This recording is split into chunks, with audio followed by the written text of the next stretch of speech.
Good evening and welcome to tonight's stream. Hey, we're gonna play some Metroid Prime. We have some time before Street Fighter 6 comes out, and Tears of the Kingdom will be Saturdays and Sundays game. So I'm like, okay, let's do some Prime. Get caught up.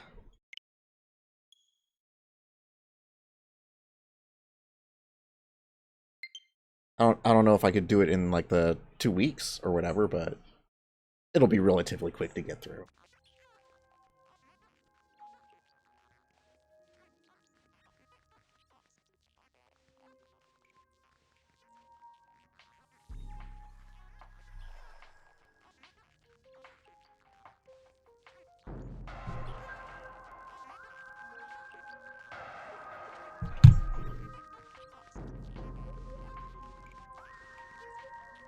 Easily top 3 Metroid game, yeah.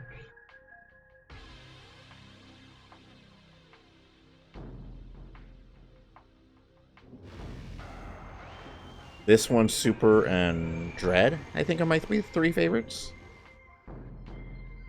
Oh, extras. What do we have in extras?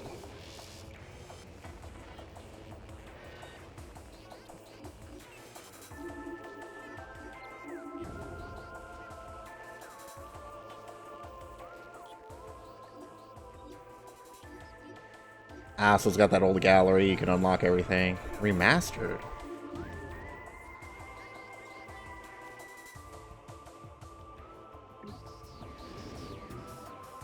I like how it says biology remastered, and the first thing we see is a ship.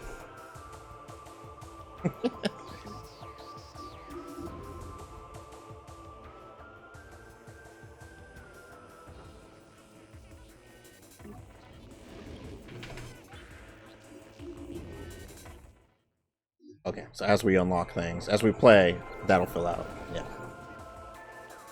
Okay. I save my progress. Alright, so we got dual stick controls. Pointer. Ooh.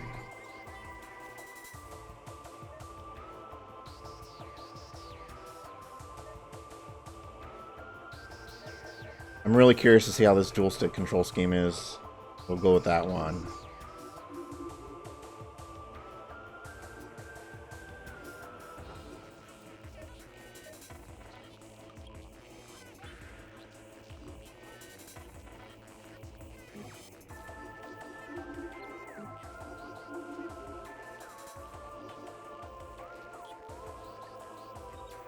There was narration? Disables the narration that was added for the original European and Japanese versions of Prime. Oh.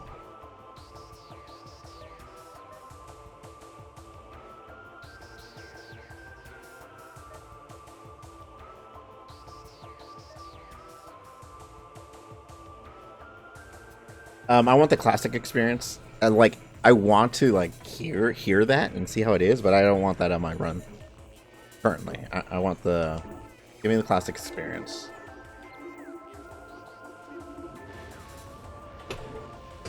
That's really cool, though. I really like that they did that.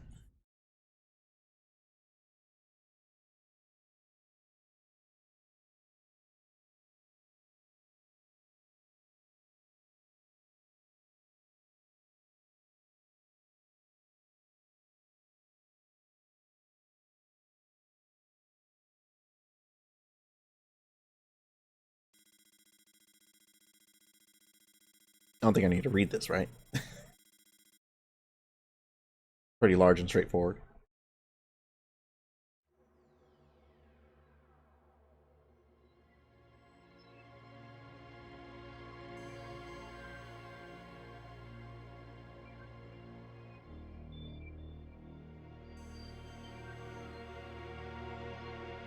Oh, it looks so crisp.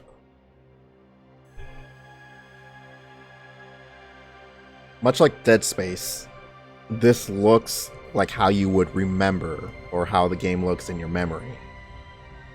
The original game does not look like this.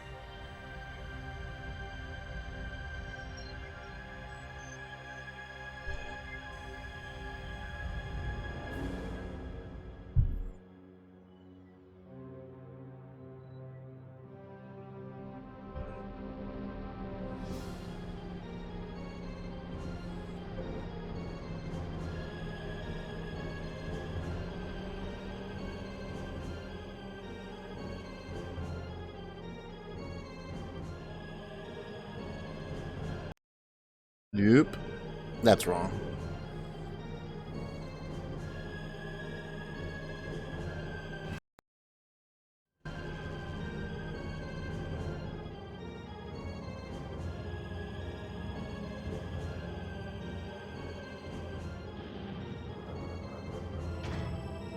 Nope, not liking any of that.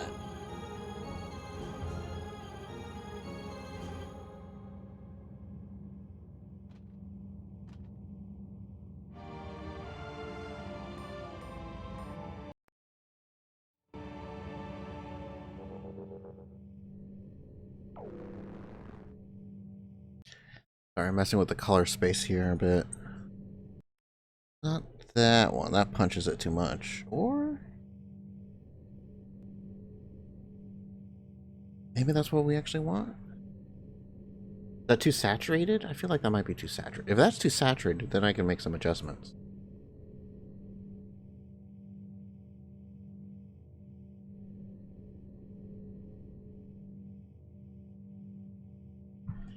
Some of my settings may have changed because of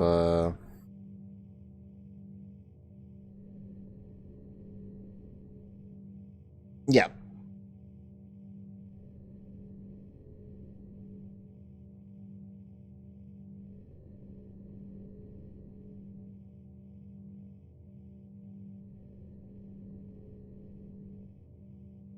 Okay.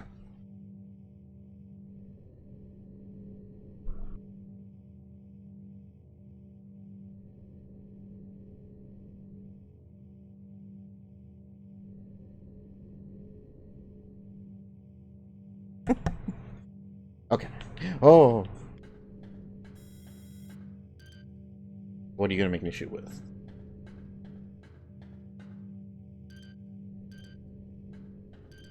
Reading this book and everything. There we go. The trigger. Because it used to be A button.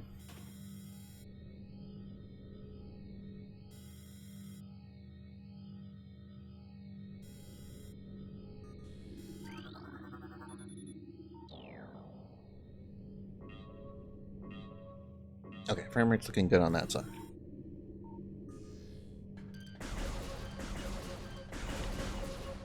Oh. Oh. Oh, it's also A. Okay, B is still jump. Oh, you can circle strafe.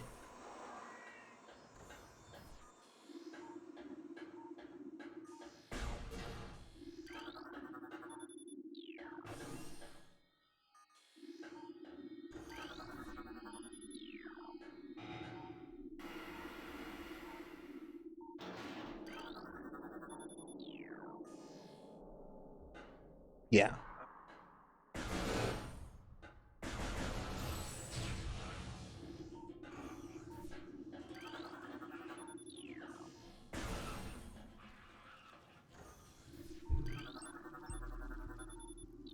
And all the things.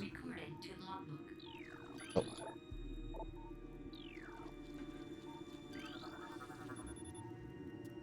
Phase on.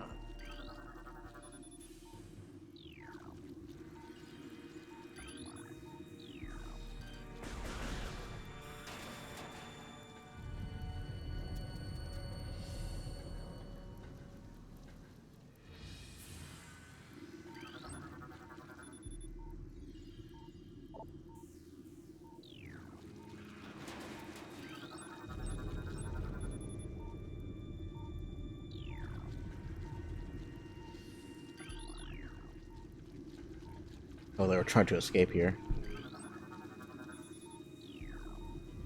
Epic.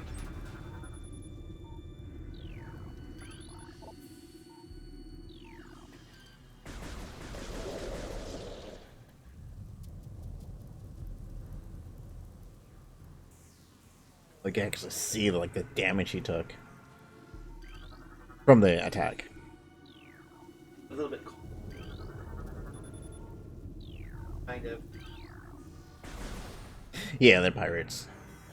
Samus hates them.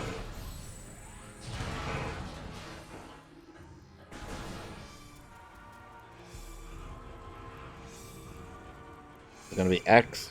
Or why?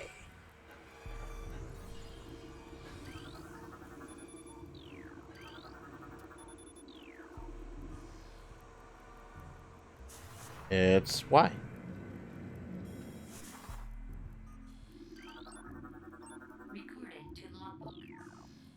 Make sure everything gets logged. I'm wondering if they fix the thing where there's like two enemies on this in this game that only appear once. They look very similar to regular enemies, and if you miss scanning them, that's it. They don't respawn, even though they look like normal enemies. They're just gone. So you can't get 100% if you don't scan them. And they're in like two corridors that you pass through so many times, but on one way through him, they spawn, and then that's it.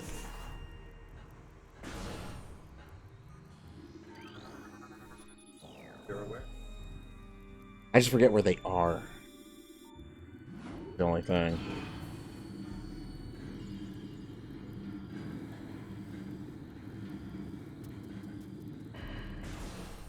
Because I was playing I was doing a run of this on the Wii version of it. And I was also playing through on hard mode. And then I realized, oh, I'm on like 98%, 99%, and I just scanned the final boss. What did I miss?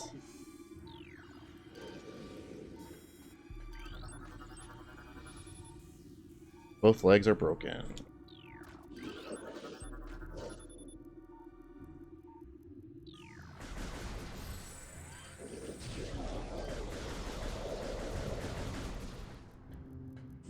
Oh, and that.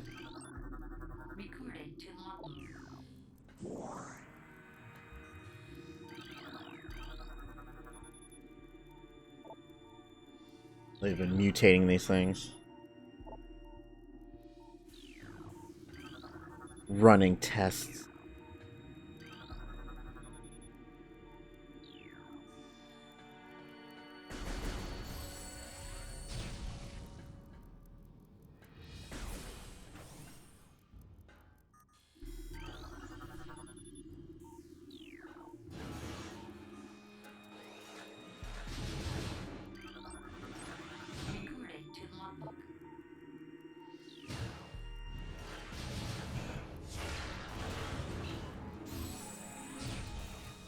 And get the missile scan.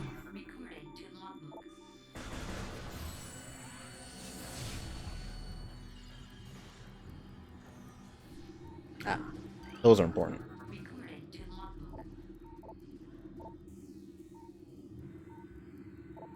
So this is them saying that Samus has killed everybody.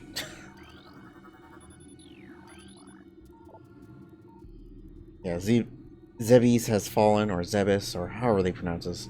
All ground personnel are presumed dead, either killed by the hunter clad in metal or in the subsequent destruction of the underground facilities. Our research frigates Orpheon, Syracuse, and Vol Paragom were in orbit at 0 hour and managed to retreat. Frigate Orpheon is now docked at Vortex Outpost. Orpheon's cargo appears to have a 100% survival rate. Metroids are healthy, but in restricted feeding schedules due to uncertain supply status. We are ready to begin research on the Metroids and other promising life forms. Security status remains at Code Blue. No sign of pursuit from the hunter. Oh. He's here now.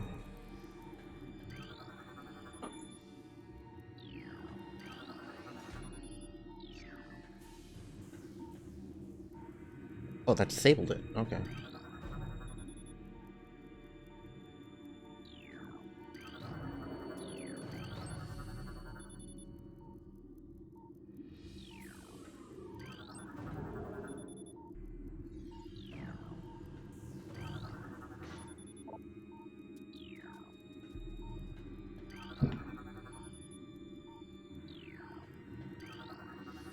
Wait, it's the elevator? Yeah. That's my map. Logbook. Pirate data. Okay, so that is the first entry. I want to make sure I didn't miss any. That'd be a bad way to already start missing stuff.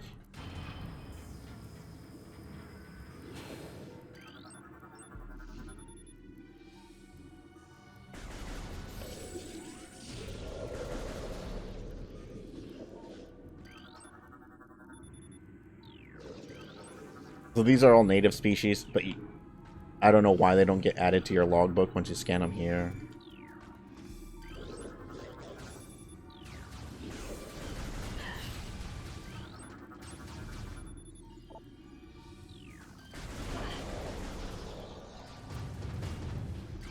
Like, none of these pirates count as a space pirate entry.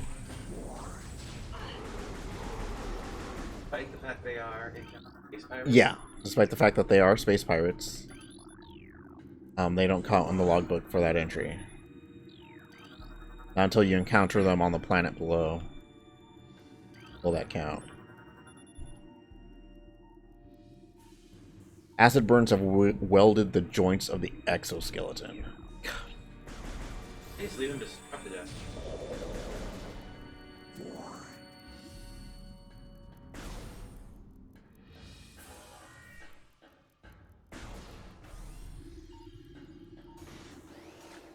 Oh. Okay.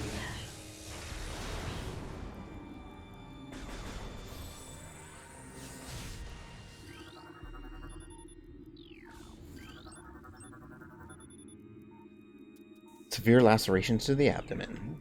Sounds fun.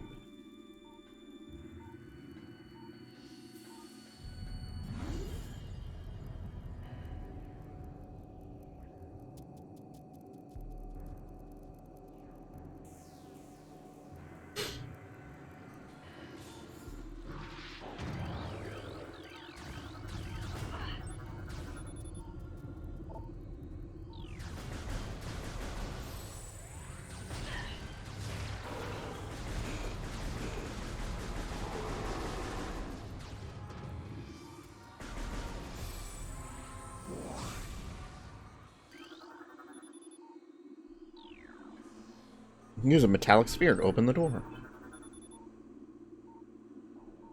Death caused by removal of internal organs. Yeah, that usually does it.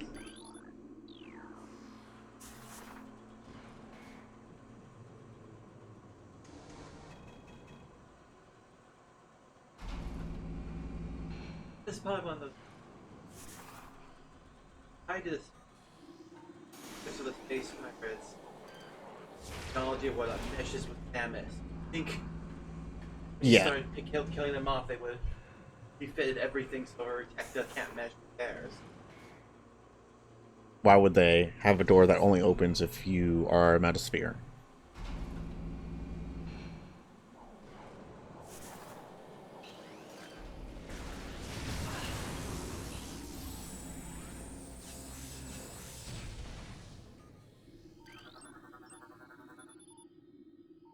Cranial trauma. Severe lacerations. Acid burns to the face.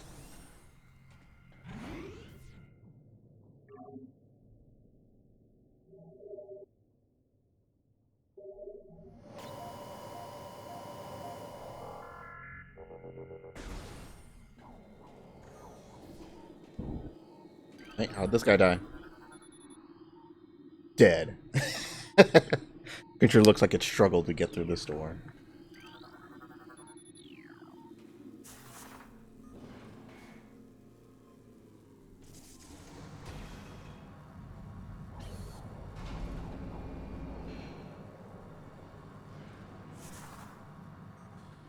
So many more here. I've not been here for long.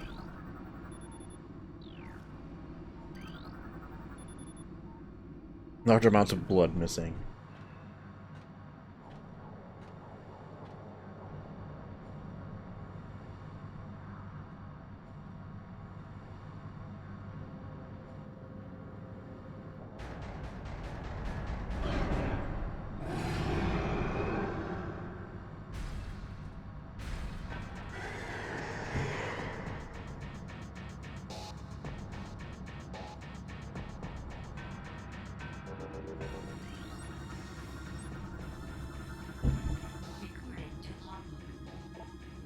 Parasite Queen. Parasite female, genetically enhanced by unknown means. A weak spot has been detected in this creature's mouth.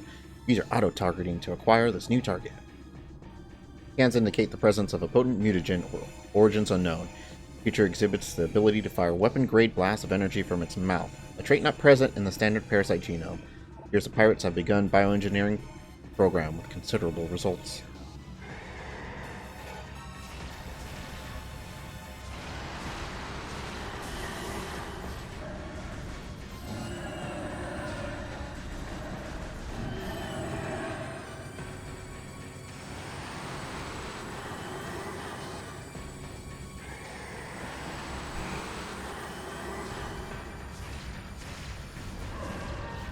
Okay. Rapid fire trick still exists. There's a cooldown when you fire your missiles where you fire the missile and then the stuff around her arm rotates to load the next one in, and then you can fire the next missile. But you can cancel that rotation animation with a quick plasma shot and fire another missile right away.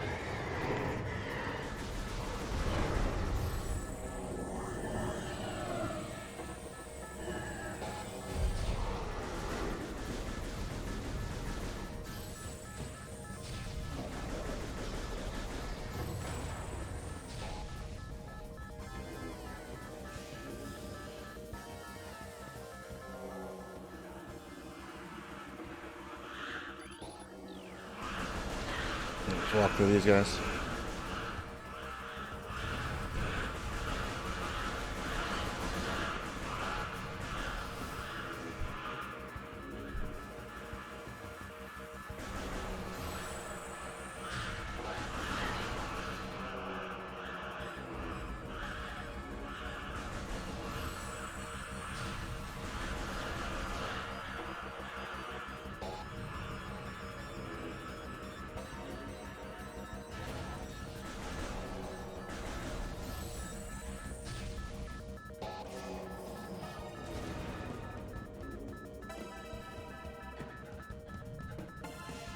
Big reaction there before the door. Yeah.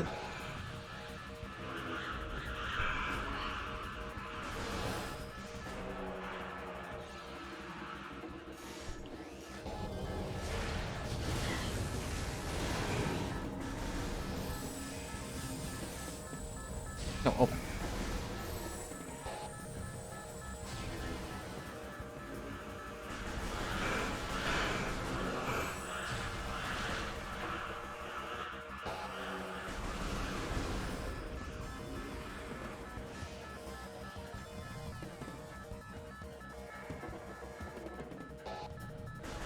You always have to have a little bit of an escape sequence in these.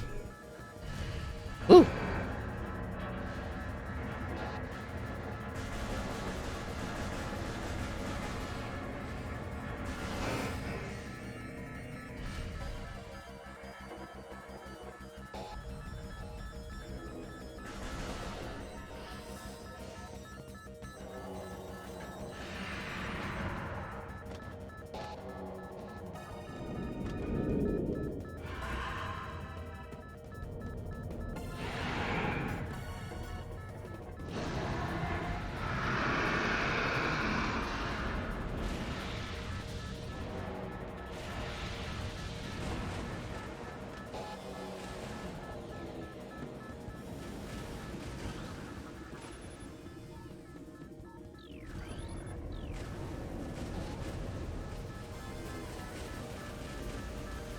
Oh, you just log on? Okay.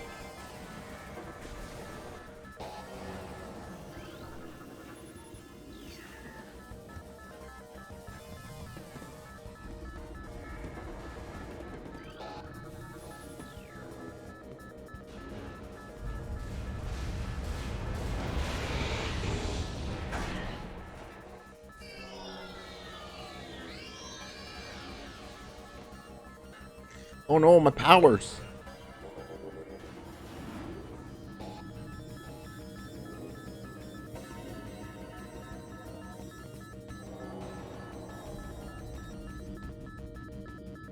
Everything. Oh, that's right. This was, that area was the tutorial area, so...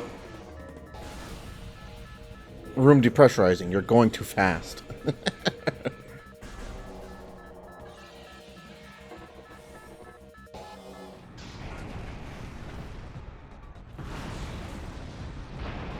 All the bodies.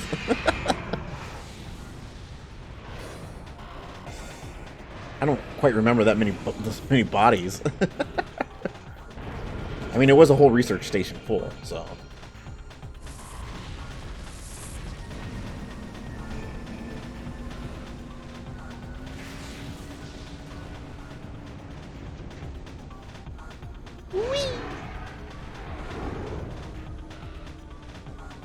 How can you fly?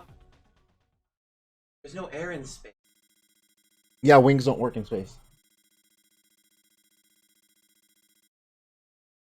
It's like the R-Wings in Star Fox.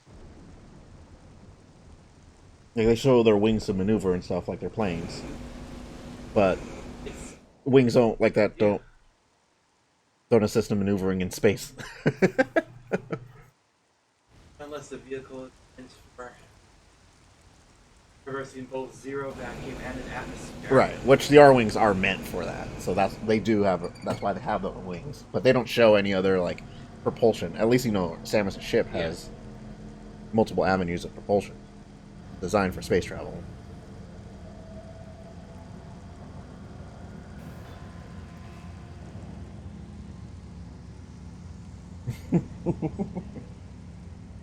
Again, New how extras. would Ridley be able to fly out there? Do you want to save? Yeah, sure. Put down to evil space powered technology. Space magic.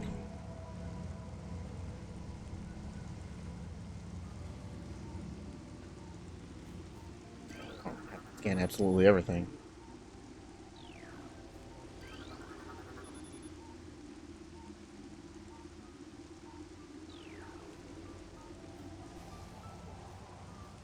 Ship is one.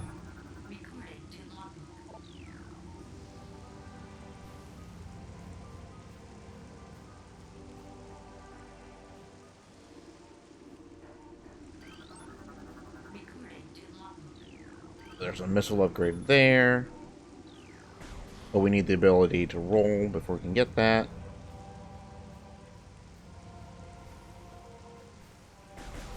Blue. Yeah. Beetle, burrowing insect with a resilient carapace, extremely aggressive. Massive mouths enables it to tunnel through solid rock at high speeds. Above ground, beetles can cover short distance rapidly. They attack anything that moves near their lair.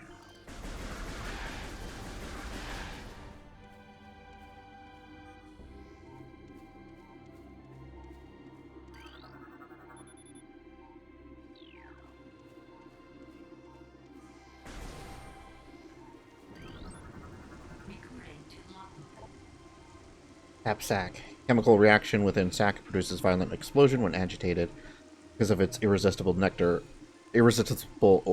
odor and sweet nectar. The sap sac was nearly eaten out of existence. The evolution of an explosive chemical sac saved it.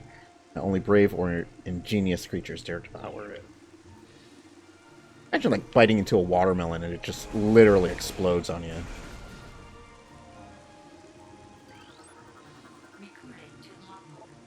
Glass cap, volatile chemicals within this weed's toxic fungal cap may explode if agitated. Poisonous flesh of the blast cap helps keep it from being eaten.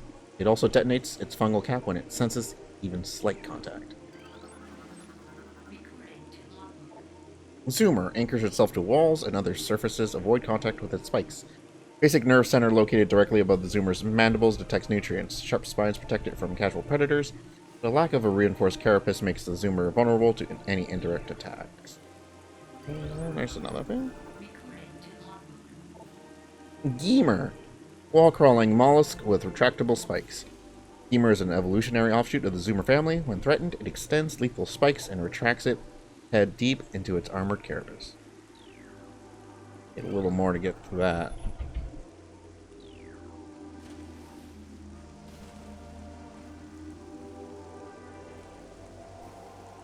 Beetles here.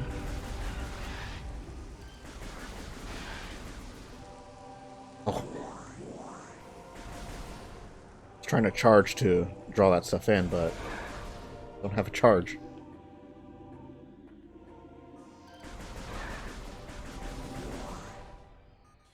Those are ruins? Yep.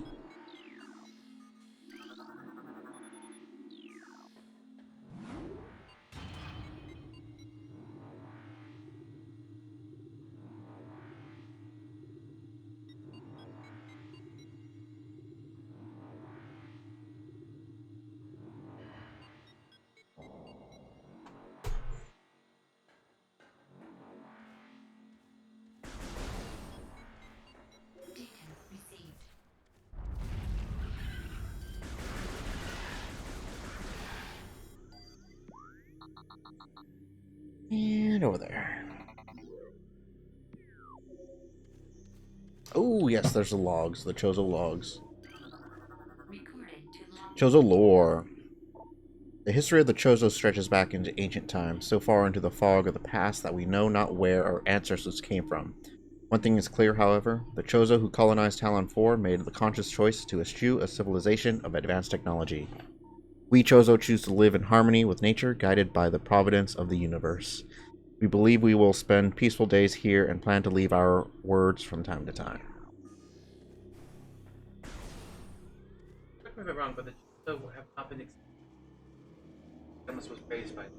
Right.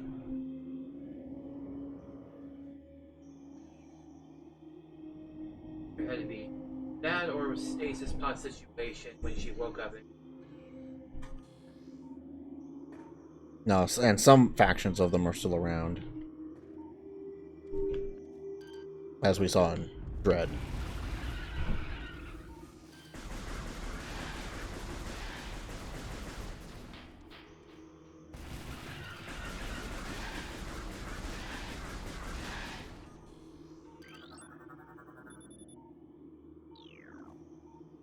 Blow that apart later.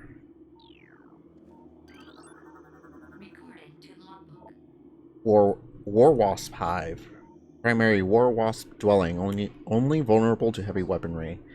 War Wasps build their homes over existing crevices. Using whatever materials are close at hand, they carry building fragments back to their construction site with their forelegs and glue them to place with adhesive secreted from their abdomen. Well, those are a little annoying.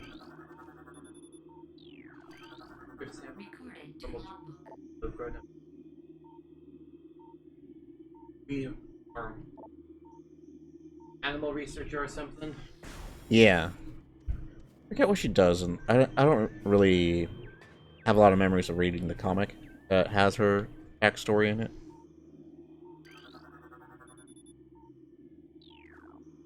But I think for sure her dad was a scientist.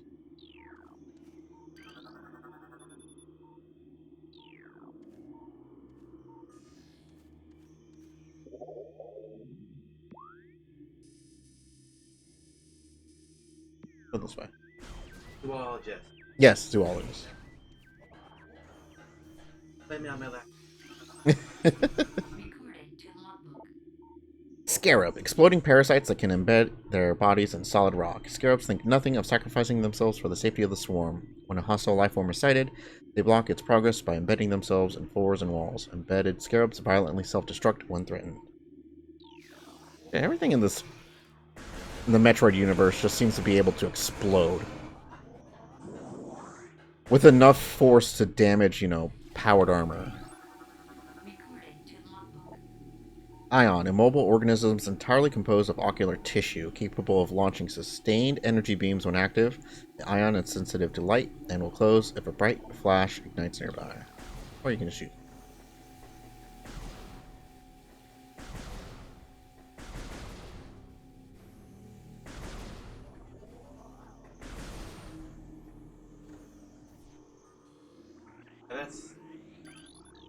Hidden by.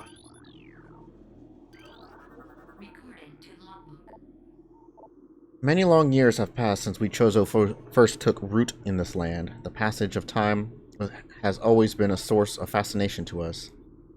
It is the belief that many Chozo sages that the truths of the universe hide within the tumbling currents of time's flow. Even as we search for answers there, however, we find illumination in other unexpected places. We know not how the ability has come to us, but recently many Chozo have begun to sense things beyond the realm of ordinary perception. Strange sights and inexplicable sensations flood our minds, filling us with visions.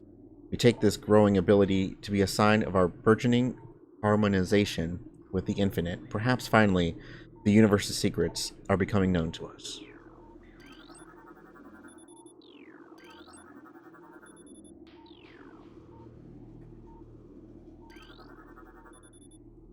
Sandstone. Ah, that's what I'm hearing.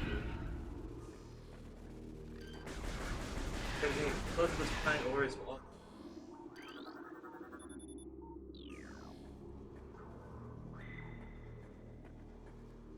So one of the things I really like about this game is that there's a low rumbling noise whenever you're near an upgrade. Like I can hear that. That's your clue that, hey, there's something nearby. Whether it's like a health tank, or missiles, or some other secrets. War Wasp, airborne insect equipped with a venomous stinger capable of shearing steel. The War Wasp rarely strays far from its hive unless pursuing an immediate threat. It attacks with no regard for its own survival, dive bombing its enemy with stinger extended. Fast-working toxins from the stinger can incapacitate most small organisms.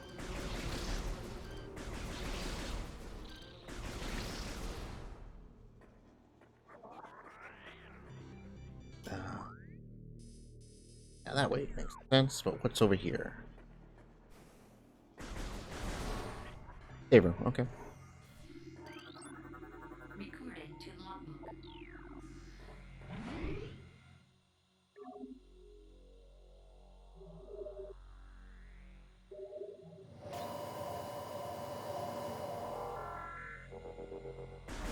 And you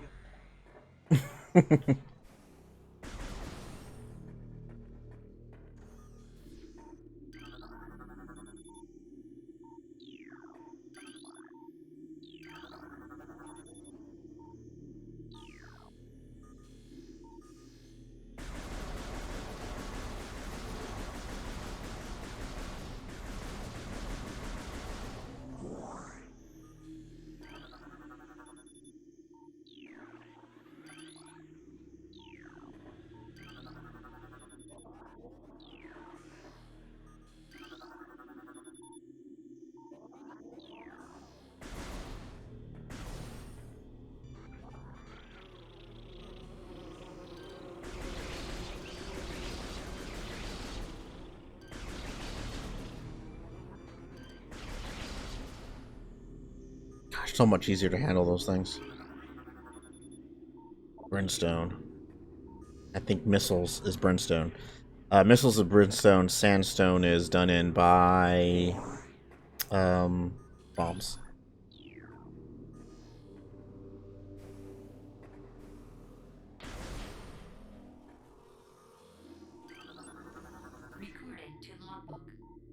Plasmite, small insect capable of storing and releasing thermal energy. Plasmites are attracted to sources of heat, thriving on the energy present there.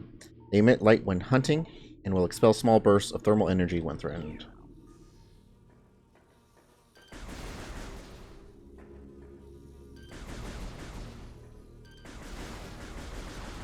Ah, I should have scanned the box.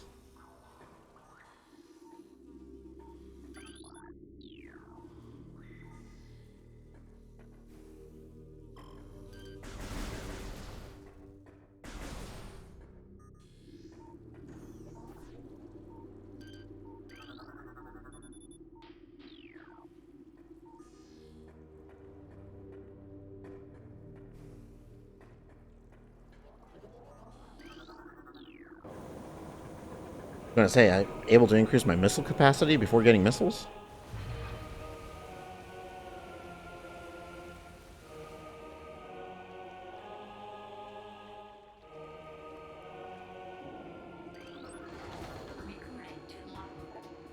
Mechanoid, Hive Mecha, security unit programmed to work with predatory hive dwellers. Design makes the shielding on the Hive Mecha weak around the access ports. These units are second generation combat drones, able to interface with organic units at a higher level. They train, shelter, and work with hive dwelling predators. Unarmed, they rely on their hive beasts to handle any threats. I just scan these guys.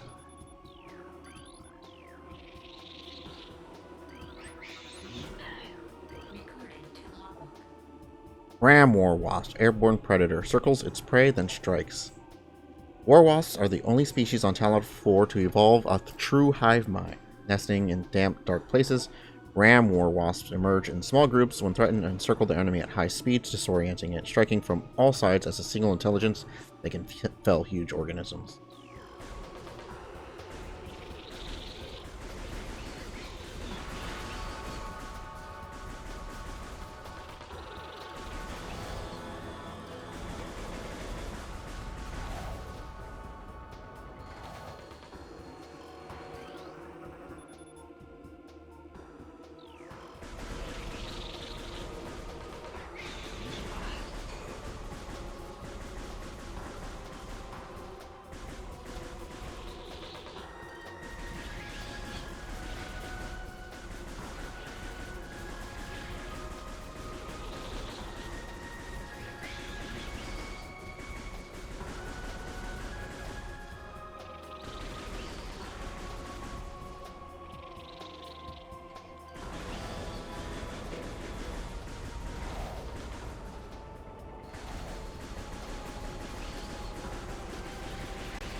Ah.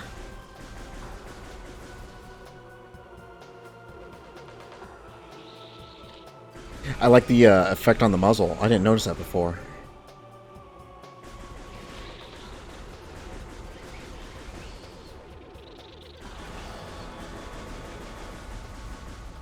If you just keep shooting it, oh, it doesn't overheat, but you can see the effects the heat is having on your arm cannon.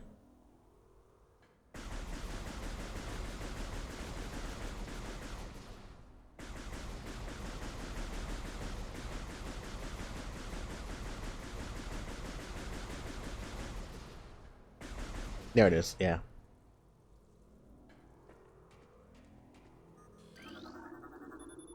Missile launcher.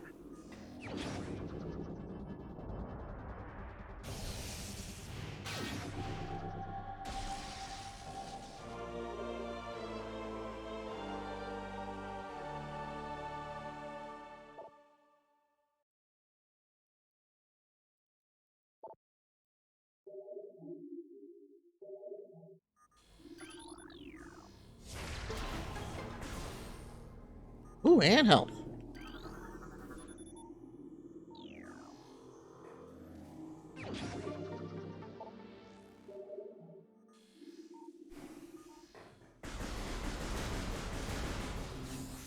Oh, those were big ones. I need to scan that. Can't use this.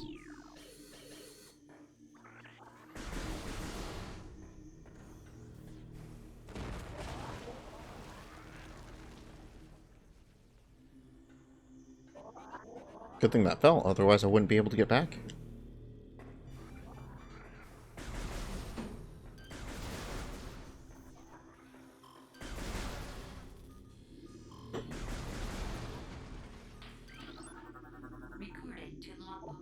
Large energy.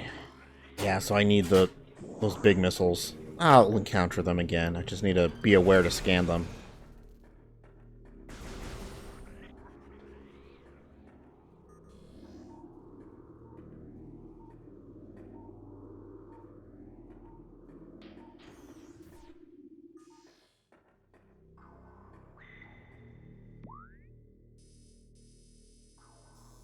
Definitely hear something. Don't see it though.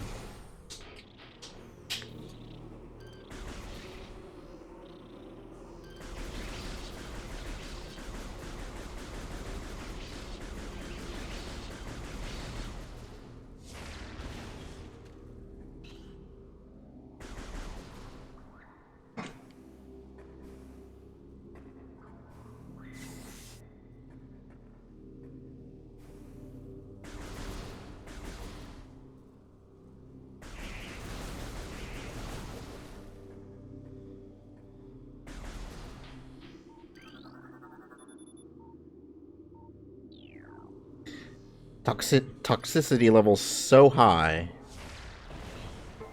that, you know, it affects my armor. There's a reason why poison has a combative tactic. That's probably the one I was hearing.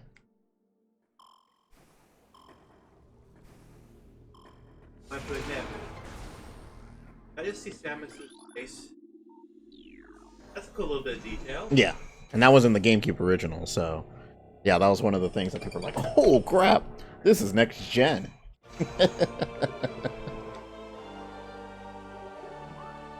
And it added to that illusion that, like, oh, you're in the suit,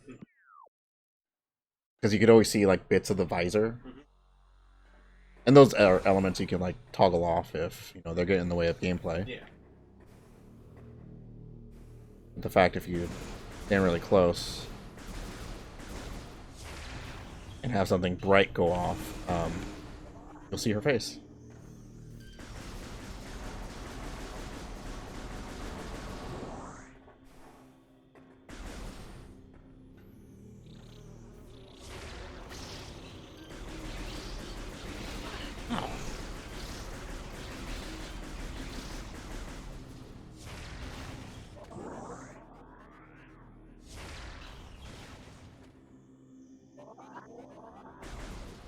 Can't do that. Too far away. Big question. The pirates, if bugs do more damage to Samus than they can. Yeah. To be fair, the ones I were fighting were practically all injured.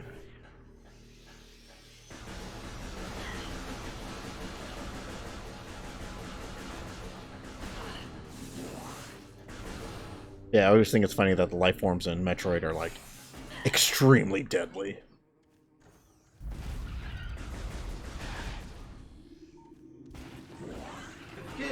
Well, I can forget it. But, because you're in first person view the whole time, but Samus is metal suit. Yes. At all times.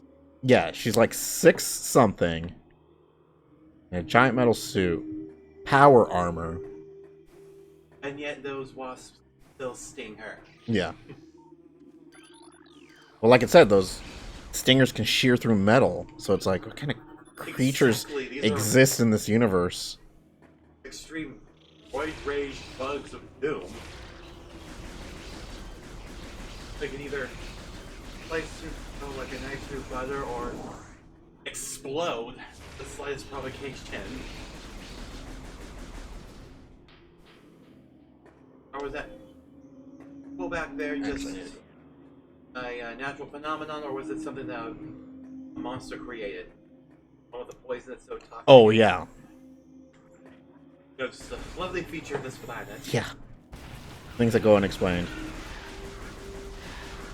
It might actually be a creature. You know what? I think it's from the boss in the area. I think once you kill it, then those pools go away.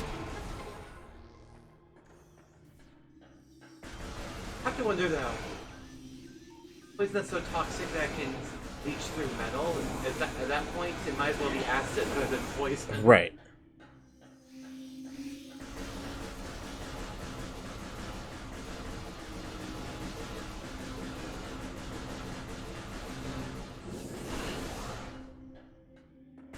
When they popped up if you scanned the area? Hmm?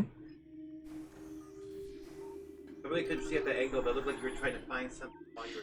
Oh, there are a few still in there. More falls here. Oh no, why is the ancient technology working in tandem with insects? A lot of them.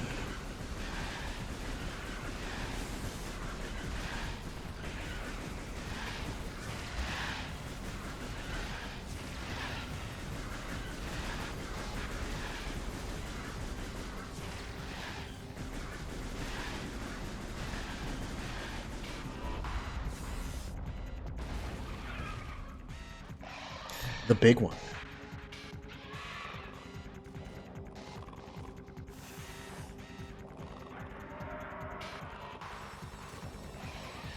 Oh, God.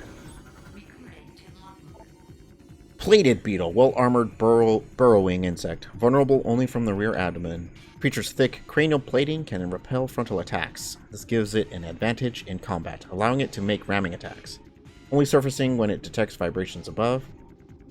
It then maneuvers itself as to always face its rival, keeping its exposed abdomen protected.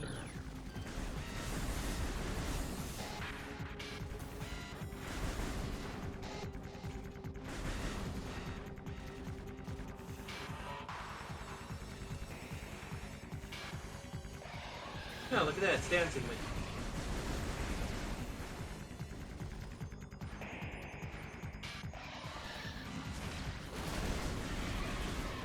And is dead. its butt off. Yeah. It's 2 missiles. That's all it takes.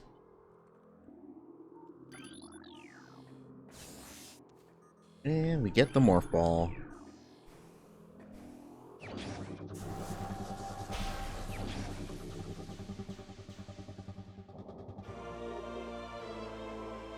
Like the most signature and yet most baffling power-up Samus has.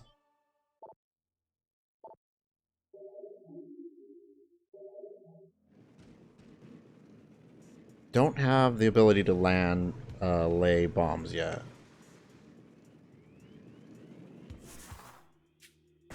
Look at how much.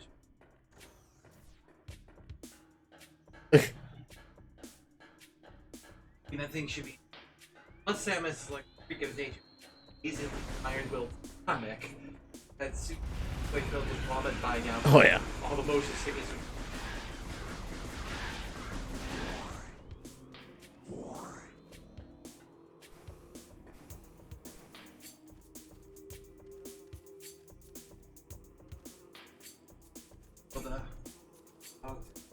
Okay. I was going the right way.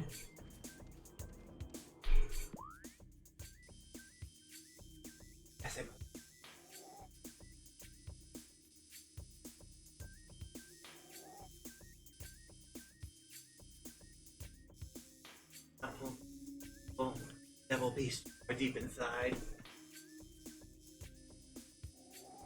Okay, so I could crawl into there, but I know I won't be able to get out of that. I need to go this way. Make sure to grab that one upgrade. That's by your ship. Oh yeah. No, you're always on the planet, so. Oh, you don't leave this planet ever? No. Okay. But yeah, when I go back up in that area, that I do need to do that. Just ignore.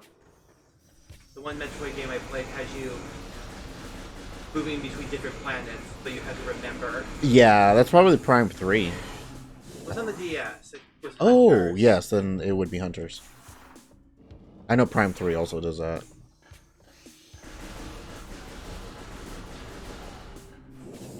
It's very, Order of Ecclesia. If you get that reference. Yeah.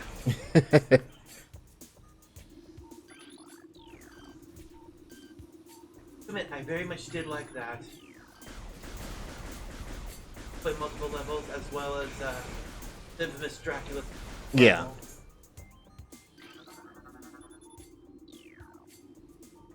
Any spider rails? So to be honest, I don't think they'll do another Metroidvania. Recording to logbook. All the way to.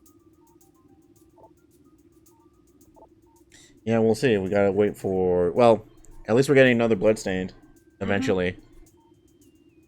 I mean, a real bloodstained. I mean, not that the 8-bit ones are real bloodstains, but No, I know what you mean. One with high definition graphics and whatnot. the Metroidvania style, the search action bloodstained, not the classic Castlevania style bloodstained. There we go. Yeah. That's the way we do it. I would refer the 8-bit ones as Metroidvania. Well, they're more like classic Castlevania, which was like a No, straightforward. hence I would refer to them Yeah. as the Metroidvania. For the straightforward one, not as many quote unquote skill ones. I would just refer to it regular side scroll. Hmm. Let's see. The surges of negative energy brought by the meteor far exceed our expectations. Ooh. We chose to have yet to find a way to rid ourselves of the great poison. All we can do now is seal it away and wait for the day when a power to purify the poison appears. However, it is already impossible to collect all the pieces of the great poison, as it is already spread, seeping into the planet and hardening.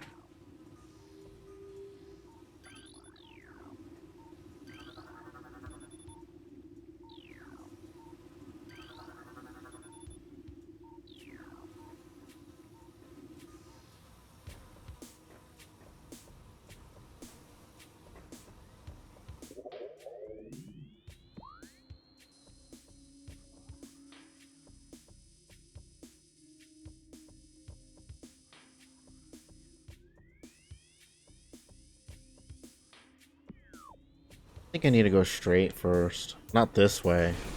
I think this has like a track and everything I can't utilize.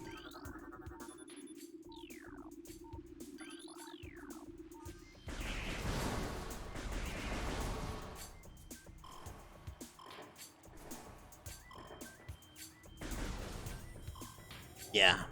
Too hot.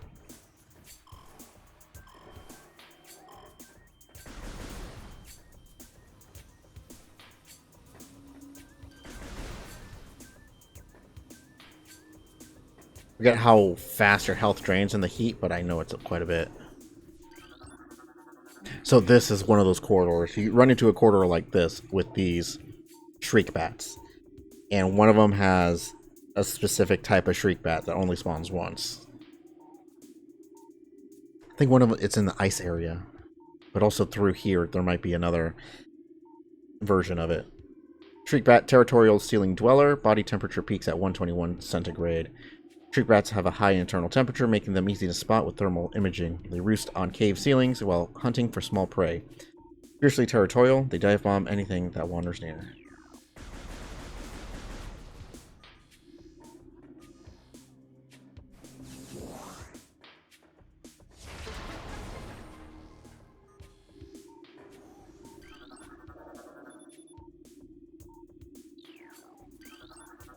Recorded to logbook. Reaper Vine, powerful rock-dwelling tentacle. Single eye upon the Reaper Vine keeps constant vigil. Its vision is limited to 10 meters. Scythe-like appendage on its tip is honed to lethal sharpness. The Reaper Vine will swing this blade wildly at anything that enters its zone of perception.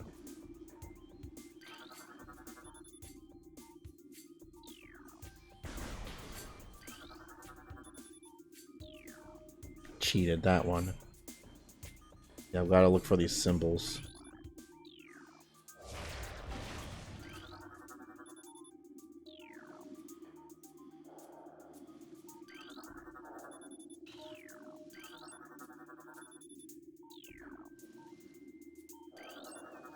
Recorded to logbook. Venomweed, poisonous plant that retracts into the ground if threatened. Venomweeds have evolved to thrive in the habitats of large organisms. You lure prey with brightly colored leaves, then detain them with tiny barbs that deliver a powerful toxin. Venomweeds weeds rapidly decompose anything that succumbs in their midst.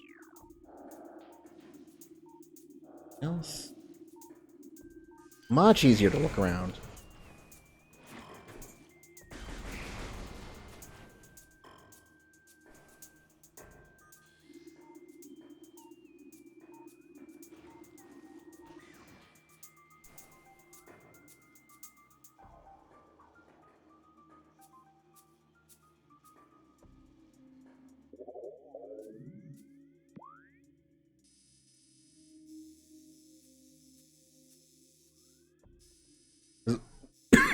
excuse me. This is the boss room, so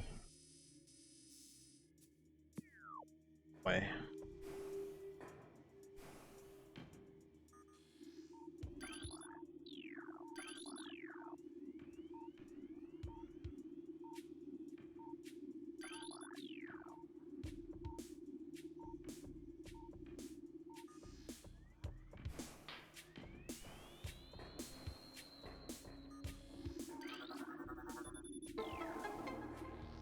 All of them? Yep.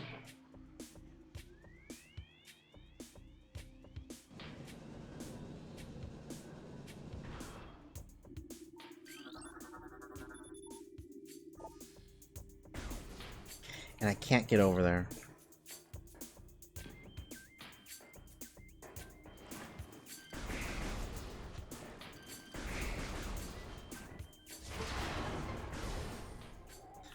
I have to come back.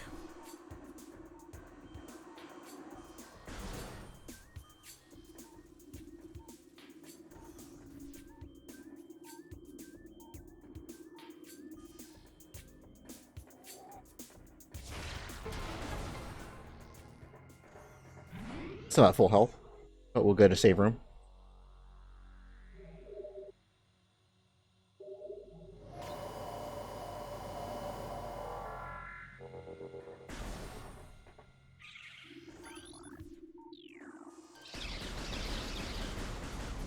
Oh, there's the big ones. Recorded to logbook.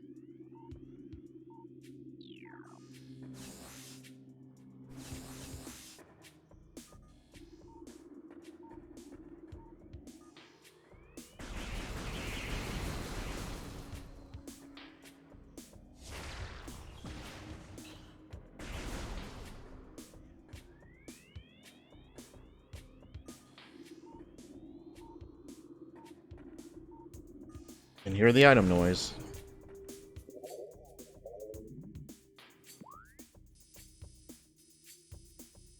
There is something at the end of this.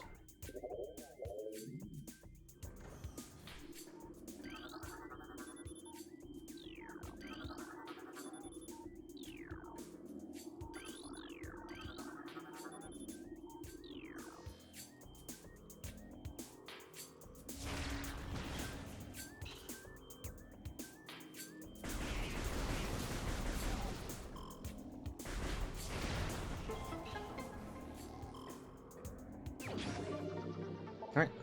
15 missiles.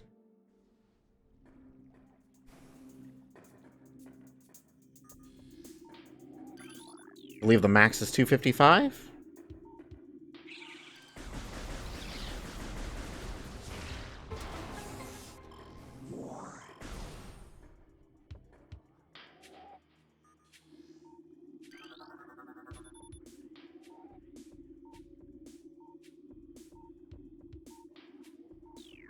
Host plant seems to thrive in the water.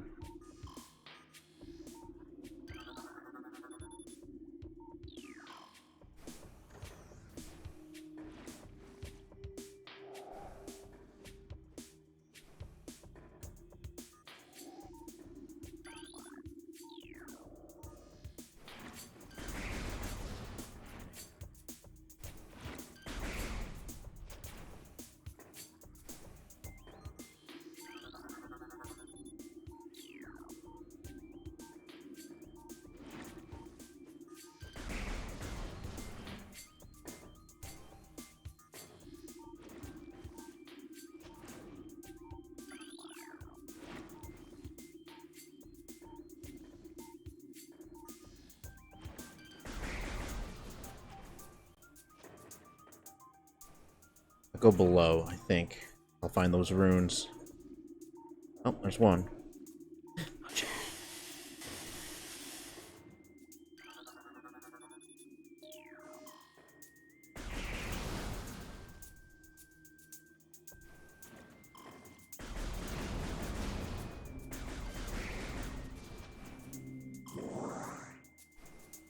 Gotta make you take the dangerous path.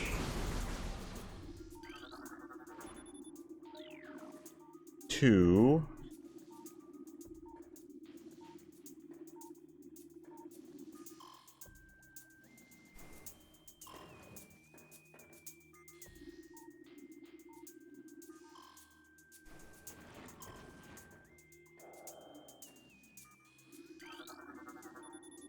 3.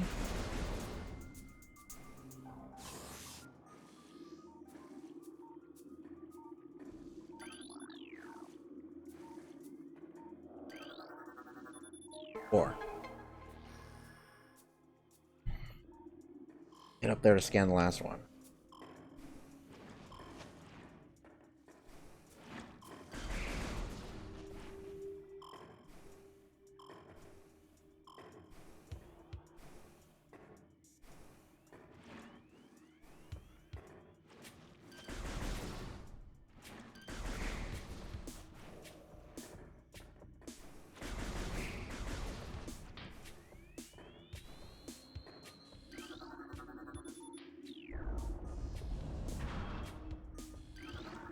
Recorded to logbook. Chozo script translated. Disaster struck suddenly. We had a vague, dark foreboding, and it became truth. A meteor appeared from nowhere, casting a dark shadow of debris over the land with the violence of its impact. Its destructive force spent the fallen star burned itself out rapidly, and the incident should have faded into memory, but the meteor brought with it corruption. A great poison burst forth into the land, a strange energy that crawled at natural life with a ferocity. Clawed at natural life.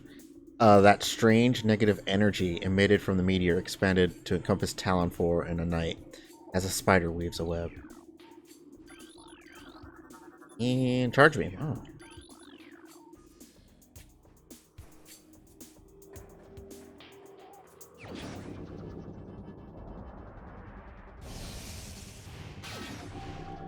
Think bombs are next?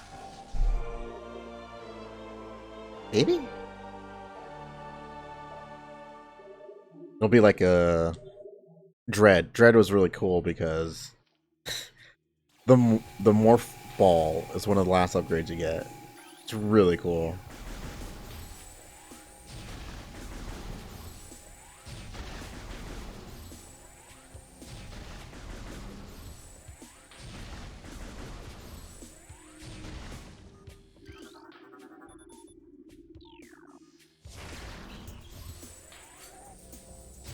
So yeah, I need bombs to get through that.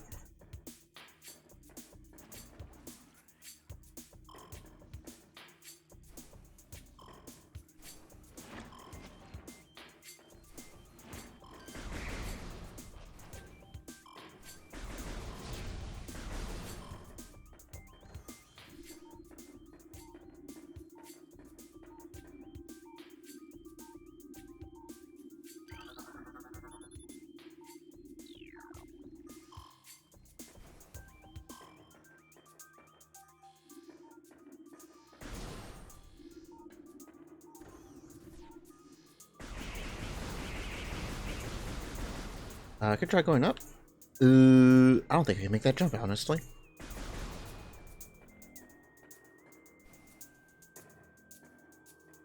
That's a long, long jump. Yeah, I don't think I can make that. Yeah.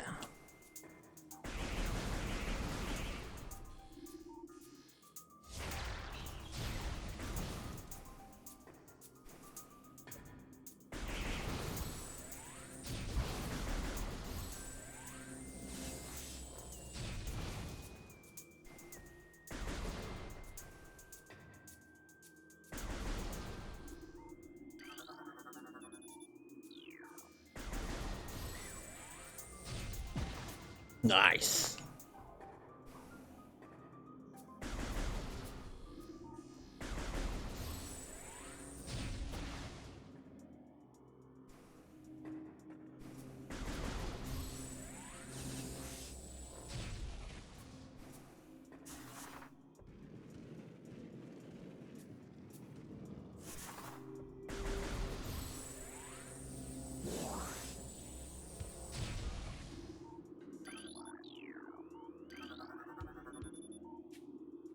Sandstone.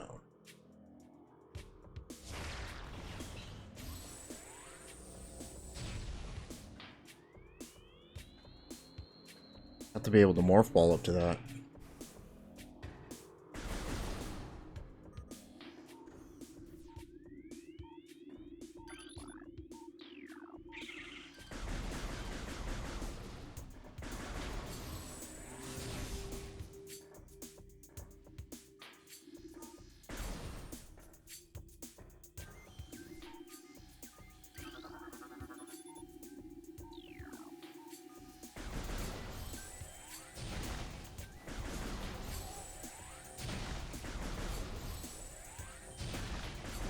think it's interesting that the charge beam kills those, but not missiles.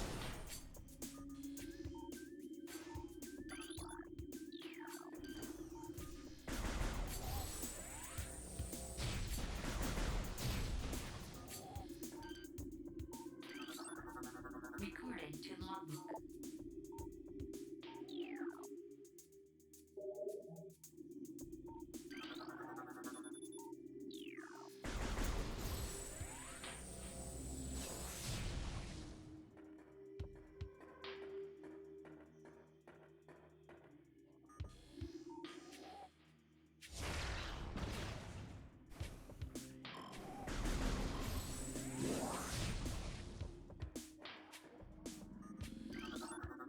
Recording to logbook. Stone Toad preys on creatures smaller than itself, vulnerable only from within. A stone toad is able to remain still for days. It preys upon creatures smaller than itself, inhaling them whole. Anything it finds indigestible, it regurgitates. Stone toads use their tusk as a last resort in combat. Go right by it.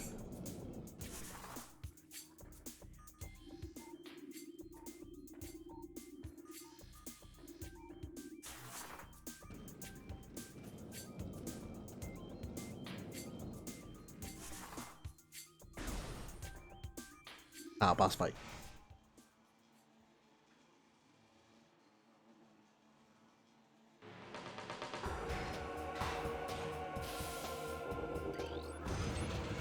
Recording to logbook. Mechanoid incinerator drone programmed for high temperature waste disposal. Device schematics indicate a high risk of malfunction when internal power core is damaged. Unit has minimal combat programming, but can defend itself if necessary. This drone's intense heat blasts compensate for its lack of battle prowess.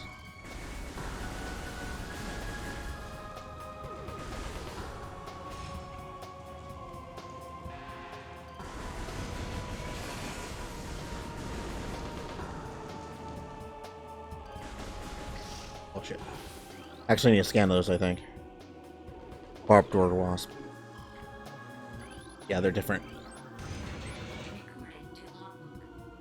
And this is how the game gets you on these scanning. It's like, oh, I've seen that enemy before. Wait a minute, no, I haven't. Slightly different color. Barbed wire wasp, airborne insect with the ability to launch its stinger at prey. Highly aggressive member of the wire wasp family.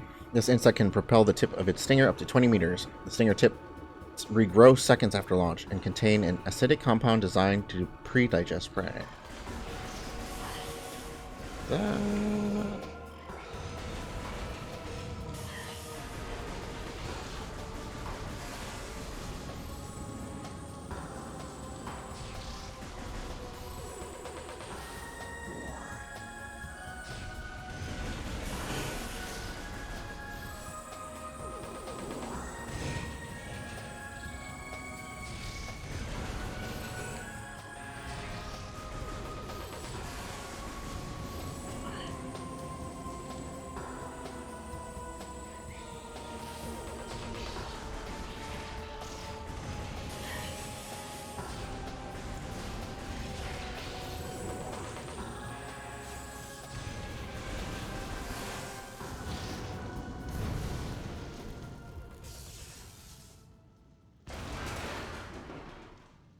Thank goodness they don't make you fight like multiple types.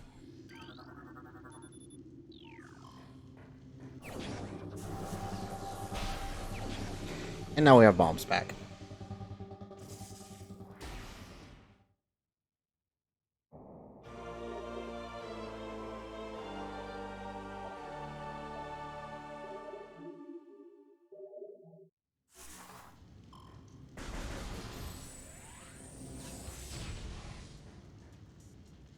That would be the way we came, but I see this here.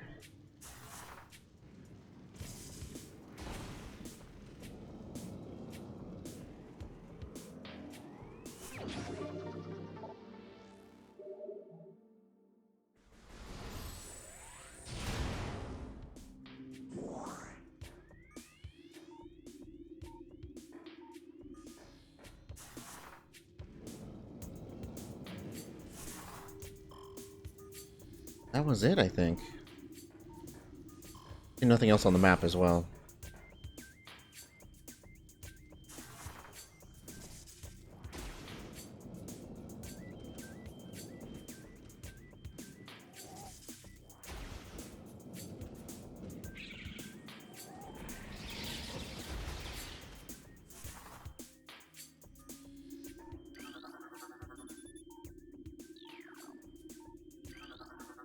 Recorded to logbook.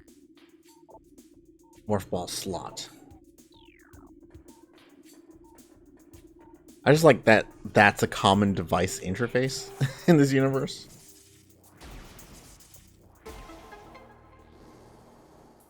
What is the original purpose of this slot?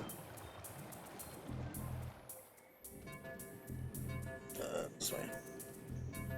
Come on, come on.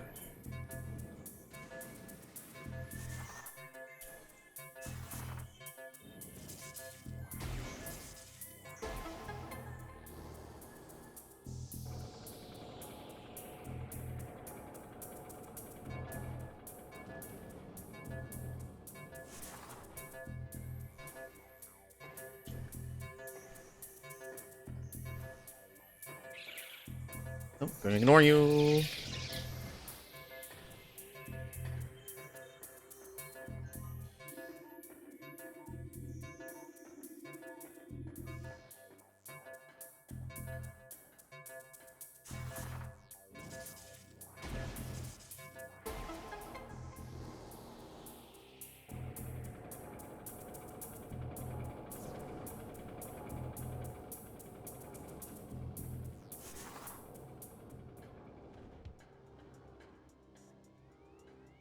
And that was it. Okay.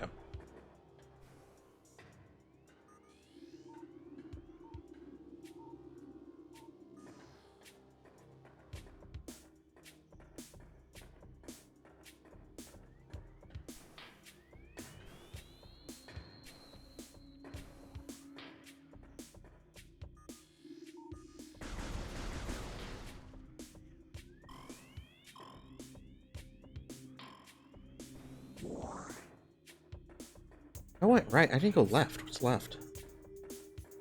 Just this one?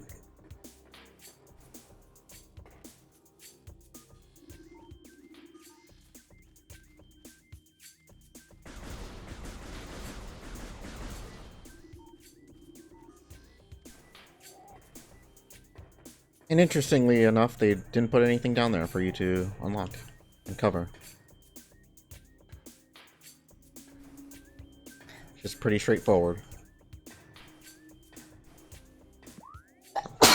Excuse me. I'm sorry, Archer. I offended you.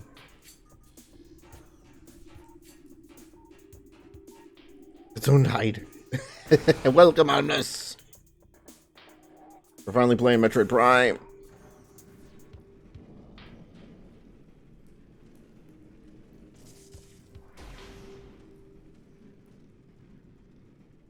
Controls are nice.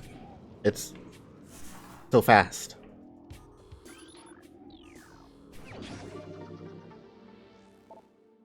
Like, I feel like I'm flying through this game now.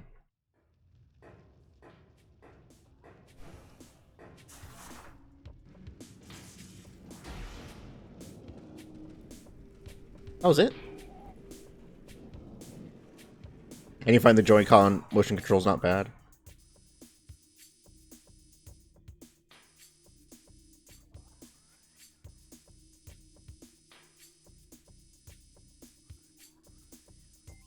I wouldn't be able to do anything in that room anyways. It's a ice beam door.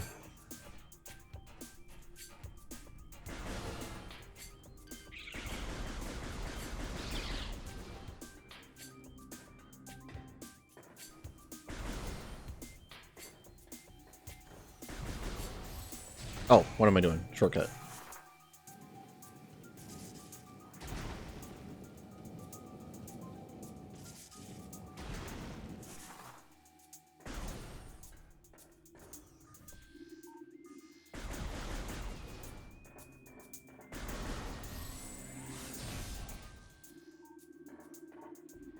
I'm paranoid going down into every corridor like this because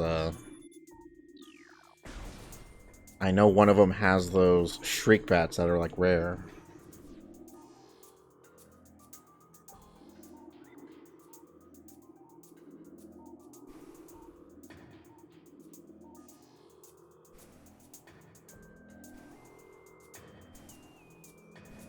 I need to wait till I have the double jump, don't I, to get that one?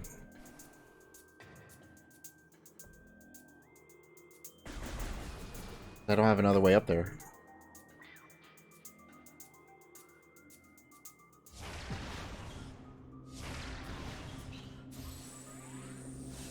A bajillion missiles.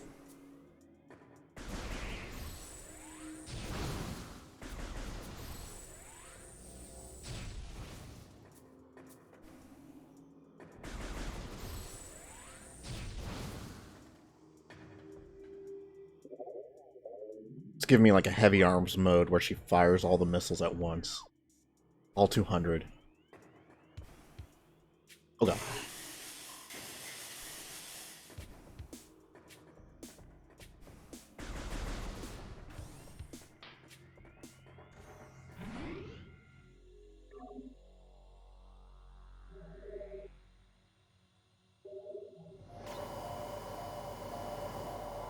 Give me a Gatling missile launcher.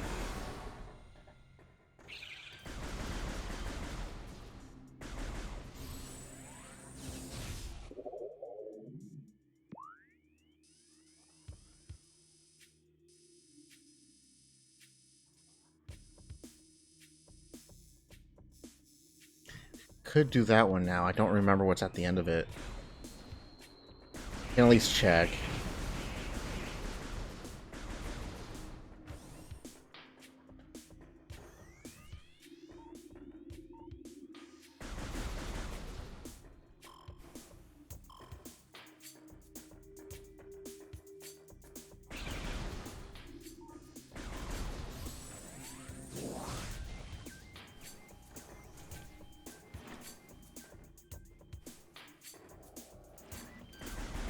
Oh, come on.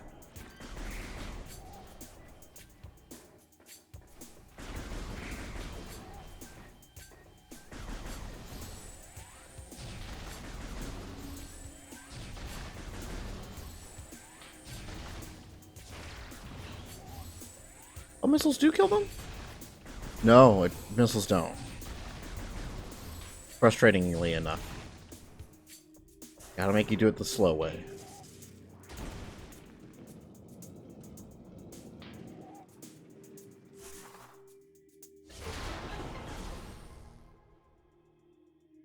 Yep. I tested the glitch against the Parasite Queen. I'm like, yep, still here. Love it.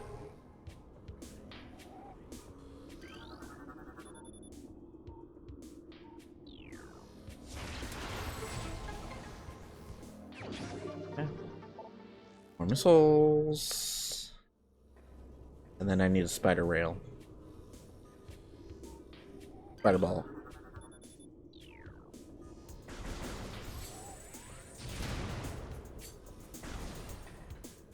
That's all I can get now.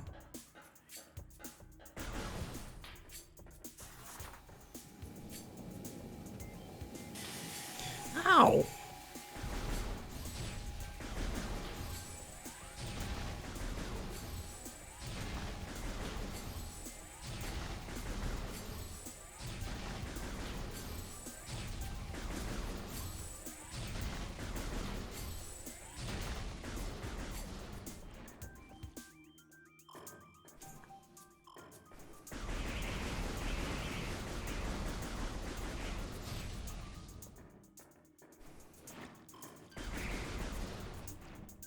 Spider Samus, Spider Samus.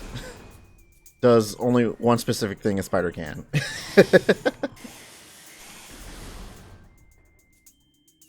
There are no webs, only climbing walls, and only really narrow tracks on them at that. It's really specific.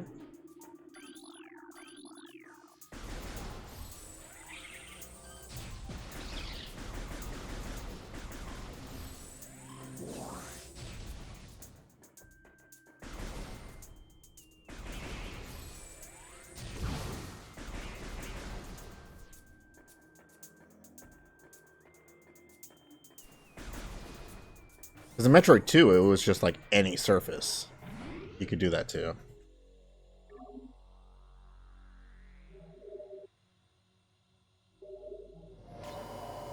And I think the remake, they changed it so it was only specific wall types, I think.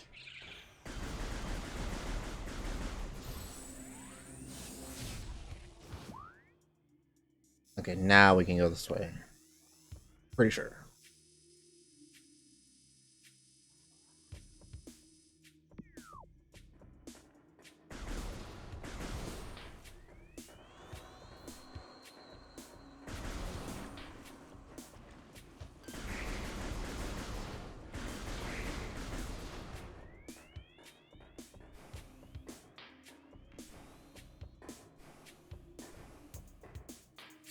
Was it even an AM2R? Yeah, I think they had Spider Ball on that. But it let you go on like any surface.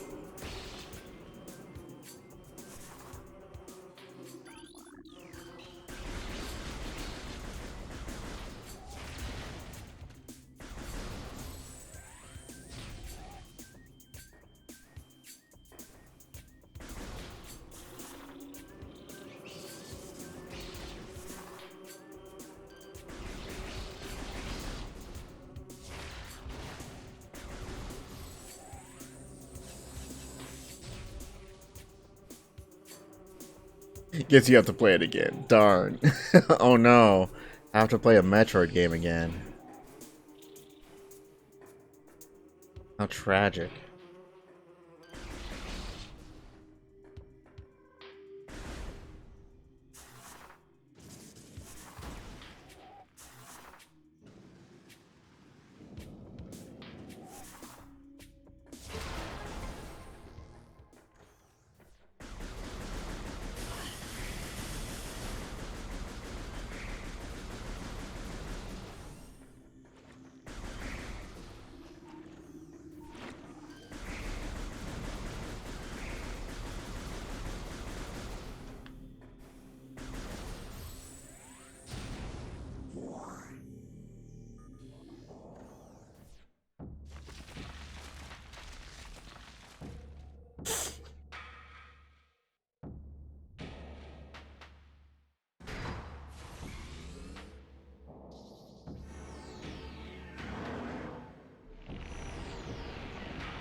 Recording to logbook.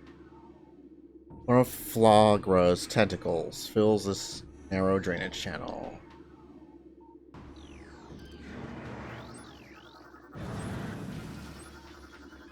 Recording to logbook. Flagra. This mutant plant is the source of the toxic water in the ruins. Flagra's growth cycle has been radically accelerated. As a result, it requires near constant exposure to solar energy to remain active. This exposure has made Flagra's outer shell thick and durable. Its lower root system is unprotected and vulnerable, however.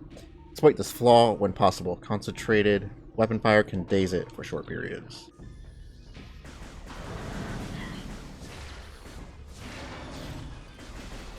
Wait, can I scan this?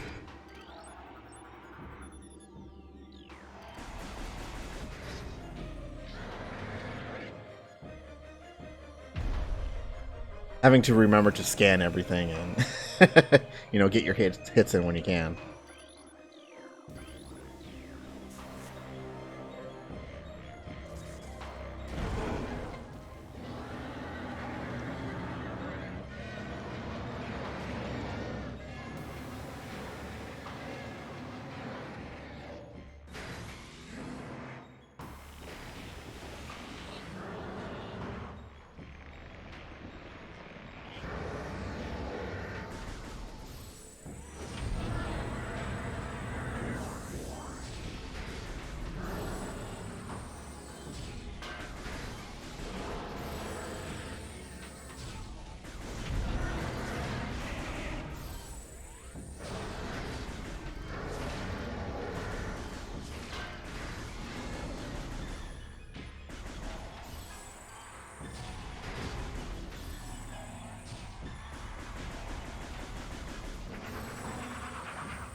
I always think it's so funny how it shrinks.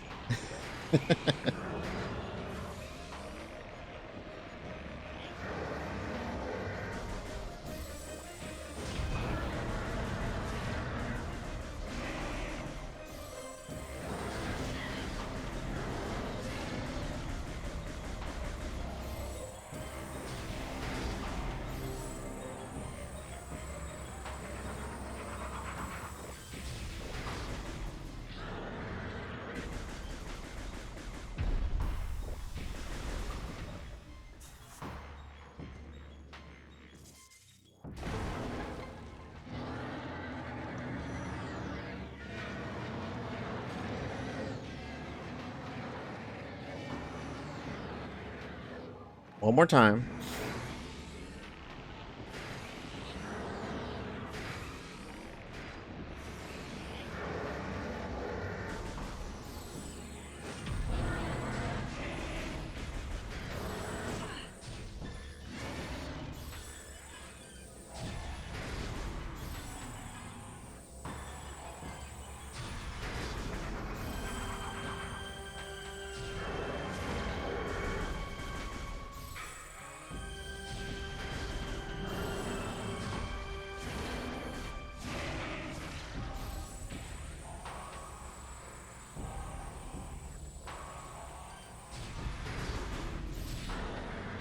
Oh, it's over here.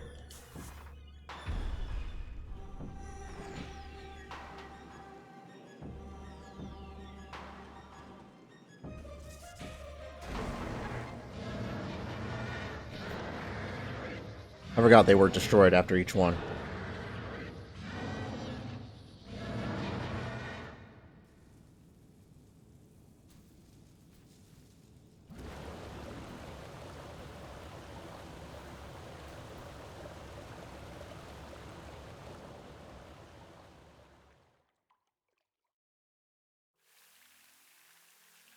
And the water is instantly clean.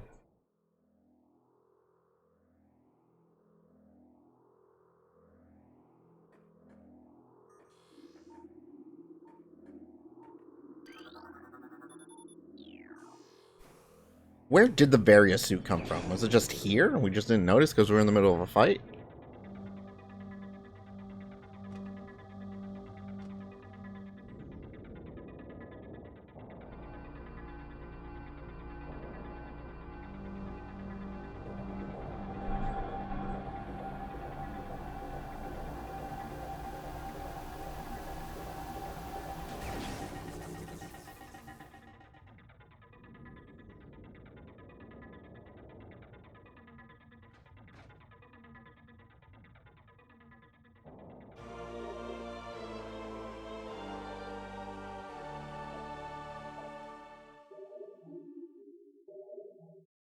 That just reminds me. I need to see if those Metroid Dread Figmas are available yet.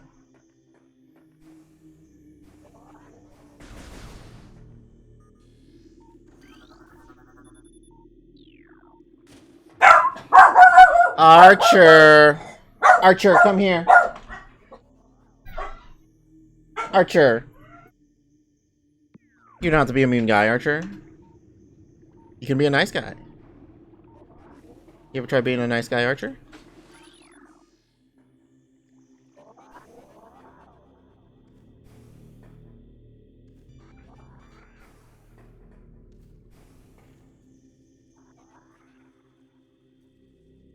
Nice guys don't get chicken, he says.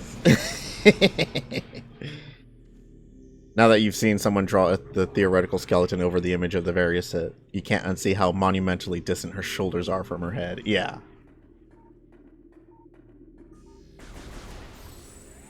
Oh, that's a new one. Recorded to logbook.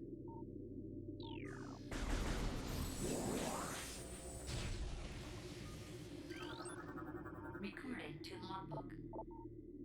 Pulse bamboos are energy beings, invulnerable to most known weapons. Electrical energy can harm them, however. They lack any intelligence beyond an instinctive attraction to other charged energy sources.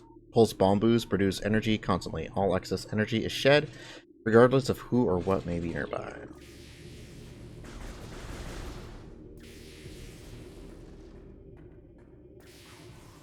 Need the wave beam for those guys.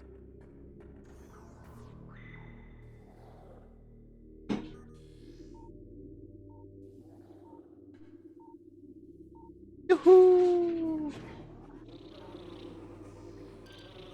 You guys need? No.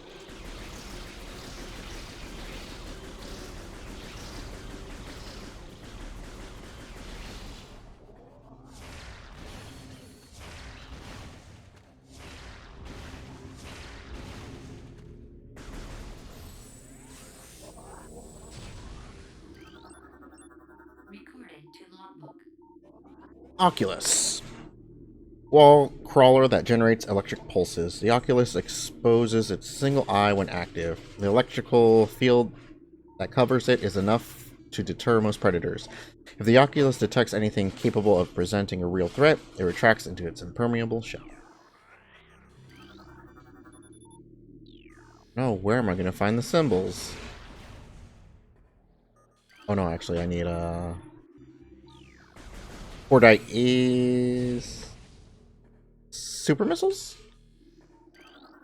Recorded to logbook. The cries of this dying land echo in our ears as we Chozo watch the great poison seep even further into the living pulse of the planet. The dark energy sinks into the trees and waters, devouring all life. Peaceful beasts die by the thousands. Some creatures survive, and their forms grow as twisted and evil as the force that fell from the sky.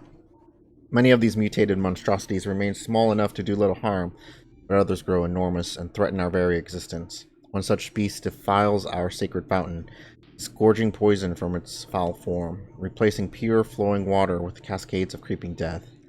Even in the face of such horror, we Chozo do not turn in fear. We are all that stands in the way of this great poison, and it is our duty to contain it. Then they turn into ghosts.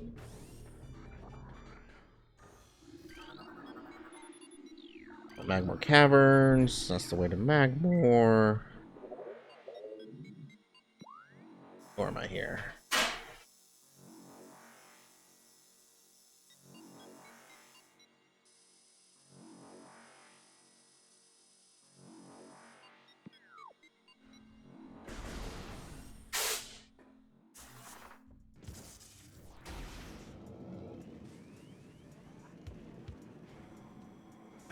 Ow!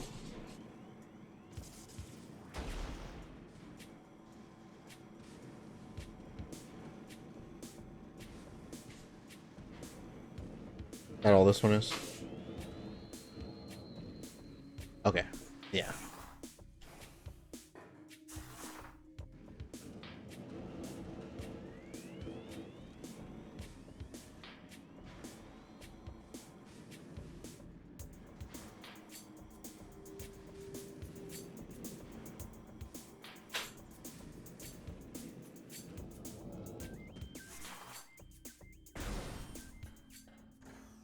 I haven't gone through this way.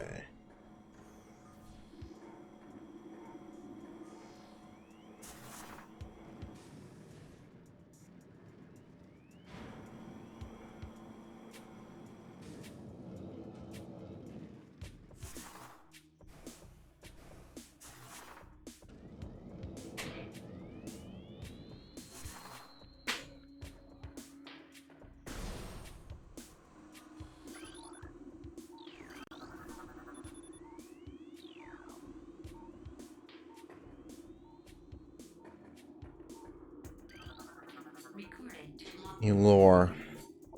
The future is a vague thing, ever changing and always in doubt. Even if we Chozo could gain the ability to foresee the future, it would be a hollow gift, for we could never hope to control what has yet to occur. The fountain is an example of this. The day we may come when its waters dries up, and there is nothing we could do to stop such a tragedy. But we do know this.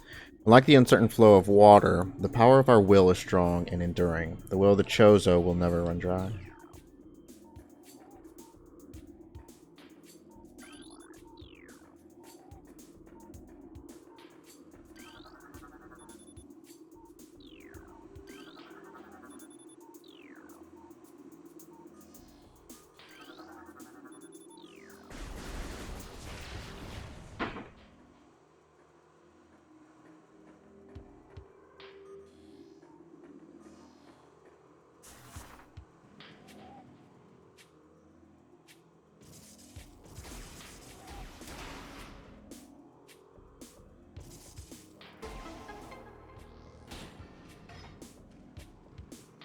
Did the hard one first.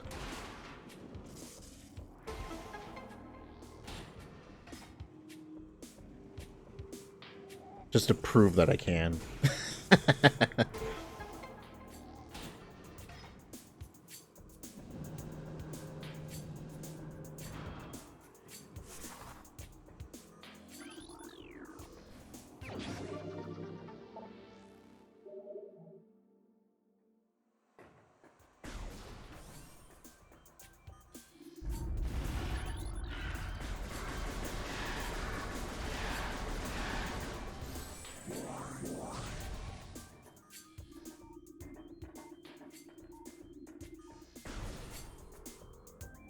And we got that.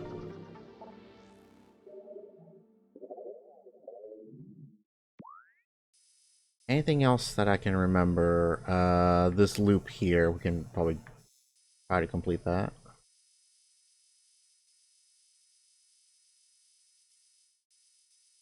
Maybe.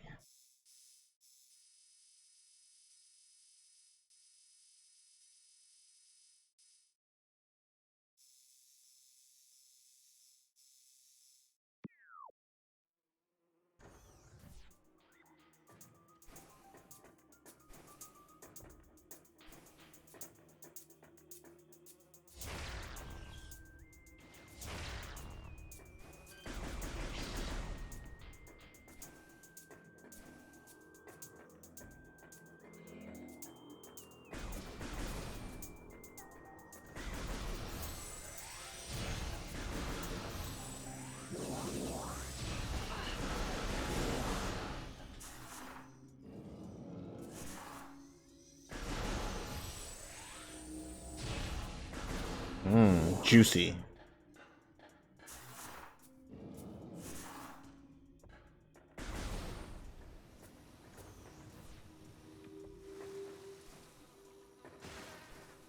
Oh, this water's clean now, I forgot. Suck.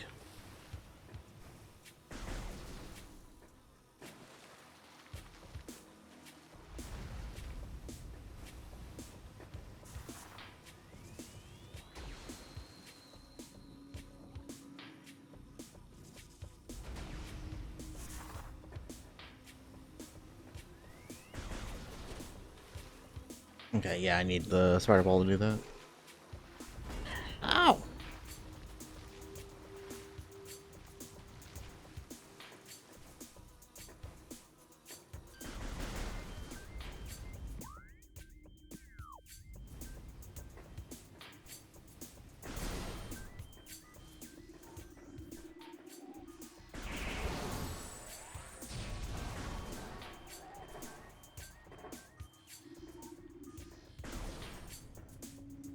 Ah, okay. Foiled again. Oh, it's a wave beam at the end anyways.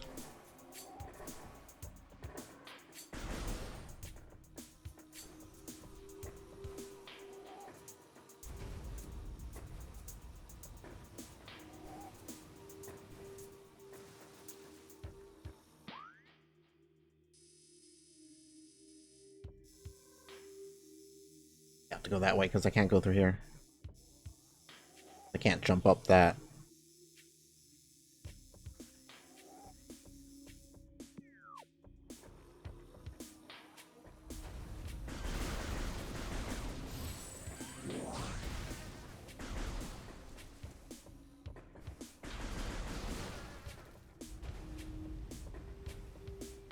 I'm getting caught on little ledges.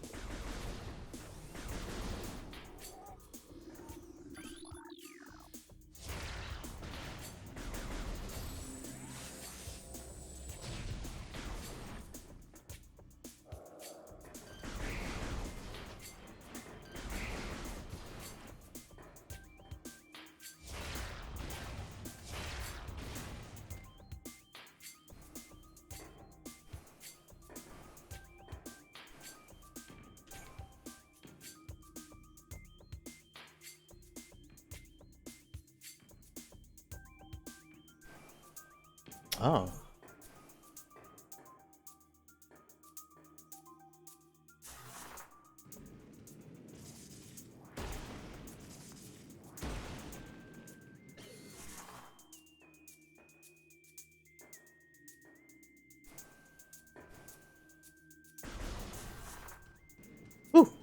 Almost gonna make it in there. Tony Hawk riding that rail.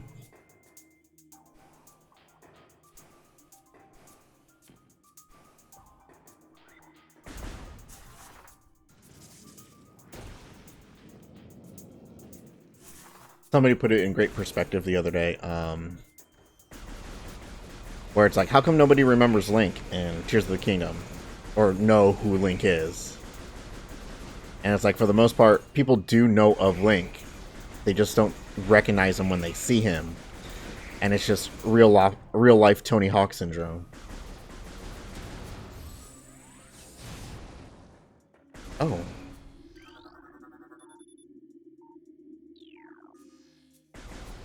I don't remember that.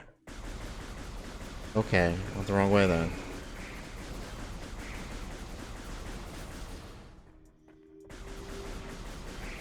Thought I could just go that way.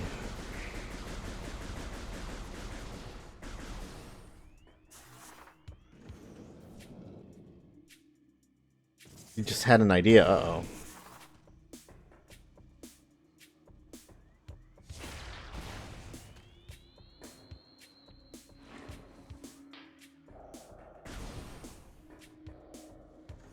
I think I can have one animated emote.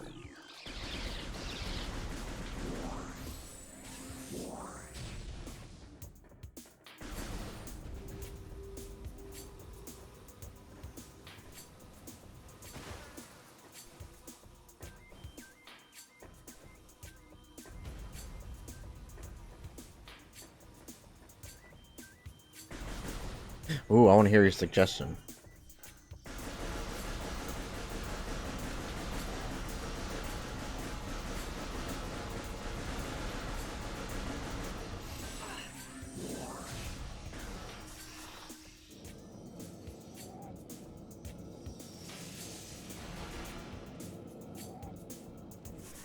Too fast for them.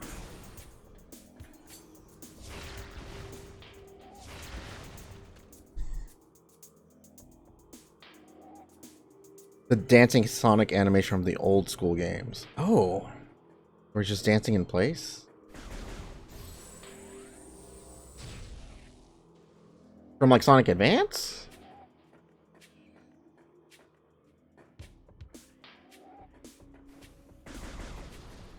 Or are we talking older?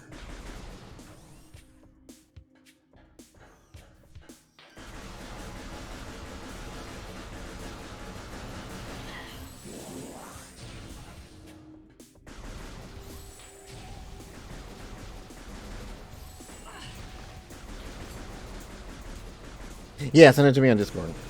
I can remember it.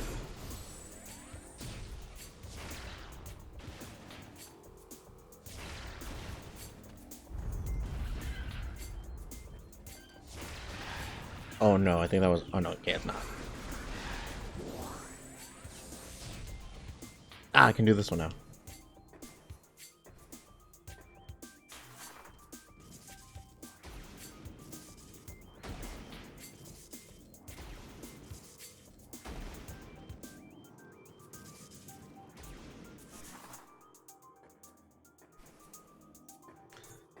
This one, and I can't bomb it from outside. I have to actually get in there and do it.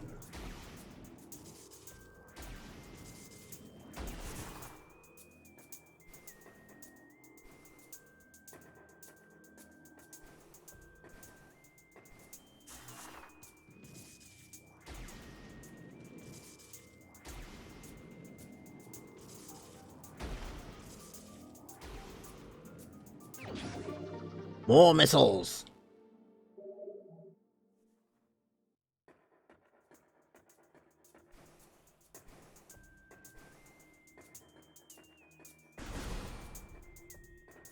Yeah, I want to see which one it is. I'm sure like other people have it, but I'm sure other people have that Sonic face going, "Whoa!"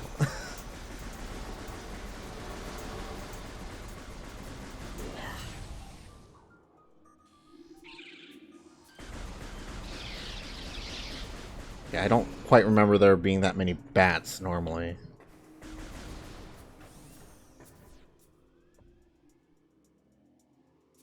Through.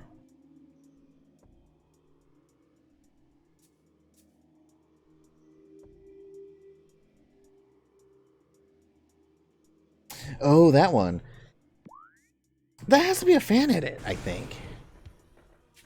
Because he's got green eyes.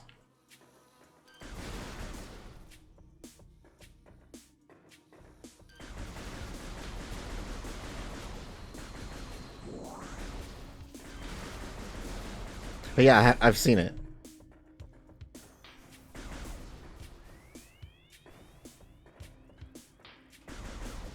I don't know if I've seen somebody use it as an emote, though.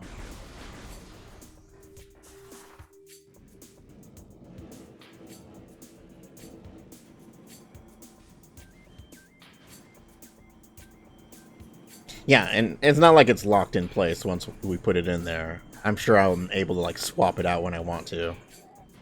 Hello, Chris, welcome!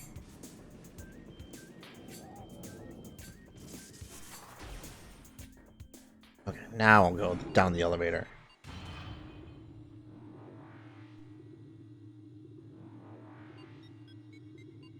Yeah, did you see the emote, Zoid, that we have now? No, I I actually went through and made some emotes. mostly I watch you right here. I actually watch it from a website.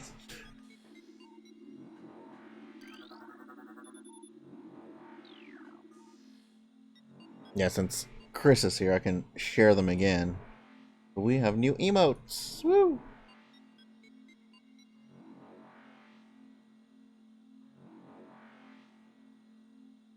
That one, that one. Oh no, what did Defy do? Am I going to be making this face?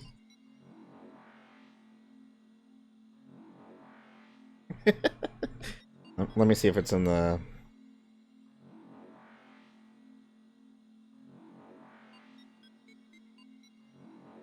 It's easily findable on Twitter.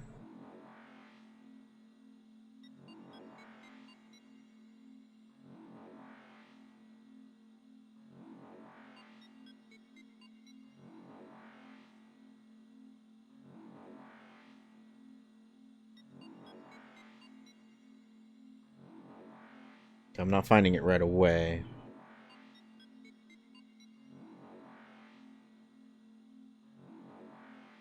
An all women's promotion? Oh. Okay, send me those details. Because I need Collins to see that. If that's the case.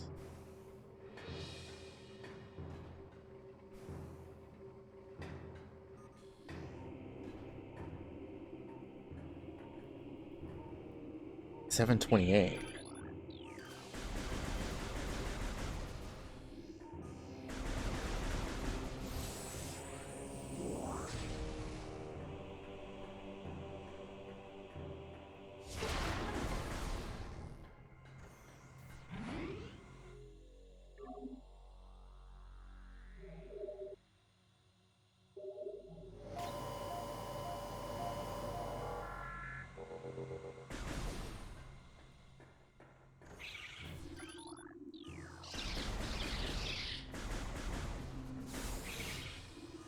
More.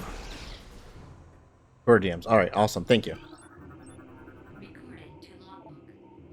Grisby, subvolcanic carrion feeder. Carapace can be breached by missiles. The Grisby's carapace has been fused together by superheated air. This barrier stands up to everything but concussive blasts. Its intelligence is limited to instinctively scavenging pattern. Oh, it's dead.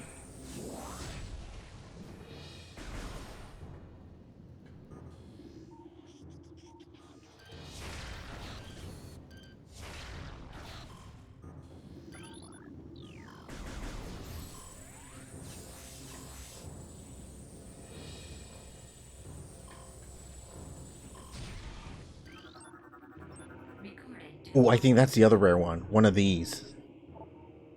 Burrower. Similar to the beetle, though it spends more time underground, it seeks seismic disturbances than surfaces to attack. It has enough cunning to realize when something is too large for it to handle. Beyond that, it is fairly ignorant. But it lacks foreign brains and makes up for with aggression.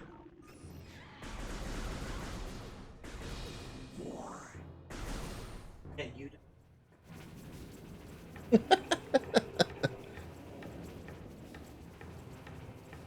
Magmore Cavern.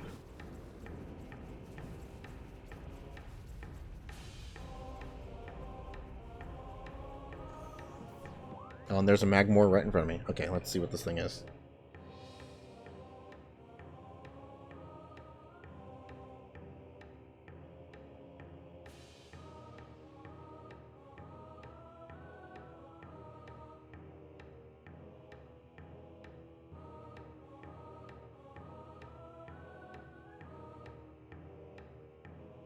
A 3-event series, jeez.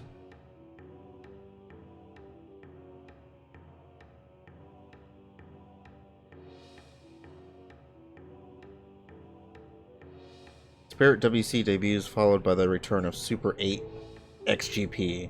Was that a Yu-Gi-Oh spinoff? Exclusive 3-event package available. Okay.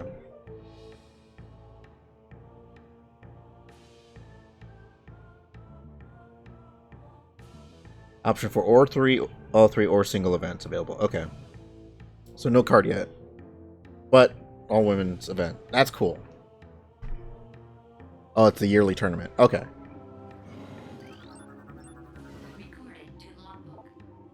Magmore, fire-breathing serpent that dwells in lava. Magmores prefer extreme heat zones and are susceptible to frigid attack forms. Sightless, they navigate the lava currents by using their sonar receptors.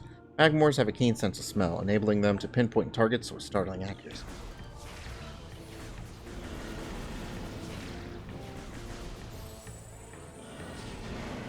They're also weak to missiles and guns.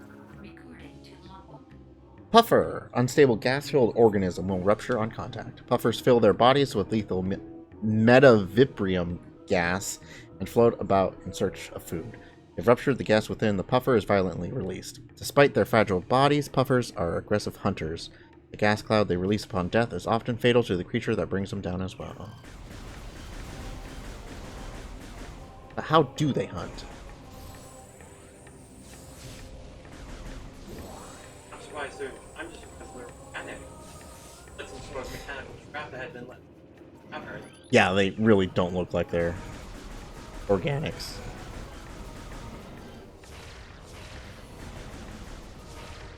Big fan of the lava snake stuff. Alley already on 6-3 and Forbidden Door weekend shows. Oh, jeez.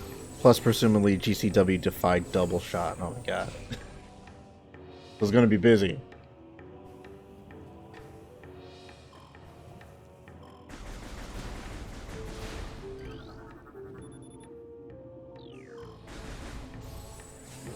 You're going to pencil her in for 727. Yeah.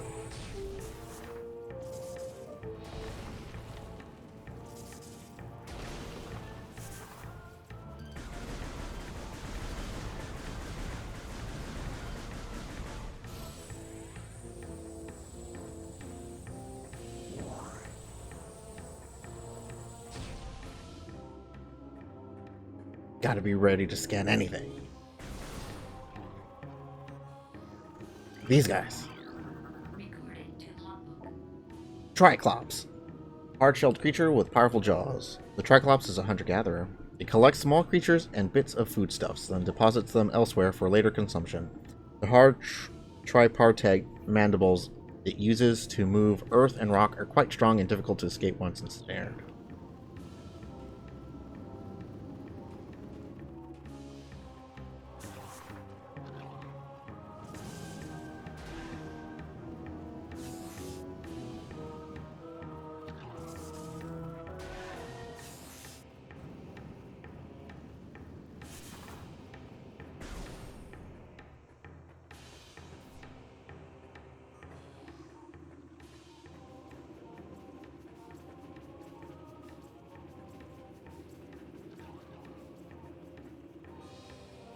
I honestly No, Alan Wake 2 is not out yet. Yeah, they just that's the first look at it. They announced it before, but that's the first time we're actually seeing it. wait, doesn't that make that the third one? I thought the second one came out long ago.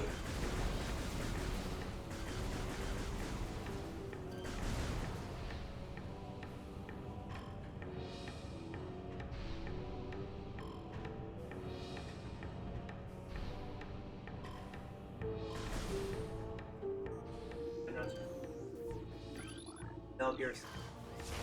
I imagine everyone deafened themselves. Oh yeah.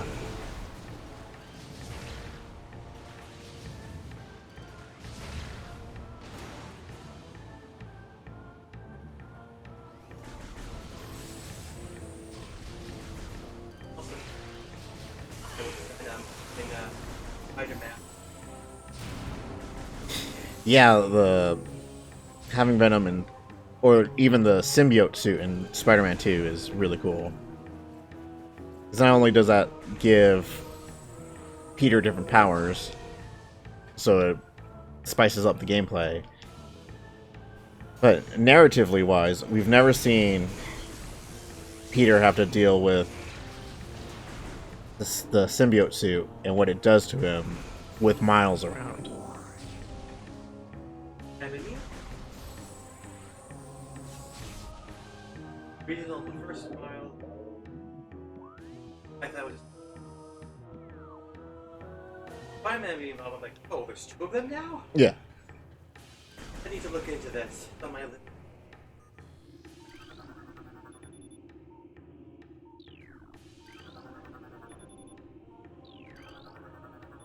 Films. Venom has been become anti. Oh, this. Wait, okay. This.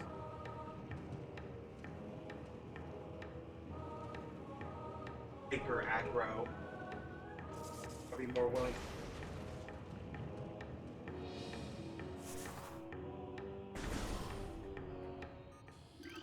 Check him out. I'm more curious if he's going to be more of a corrupting influence or not as much. Yeah, I think they're definitely going to mirror what happens in the Spider-Man game, the first one, where Octavius is the one who slowly gets corrupted, and then Peter has to stop him. I think they'll repeat that, only now you have to do it as Miles. And he has to stop Peter from getting corrupted.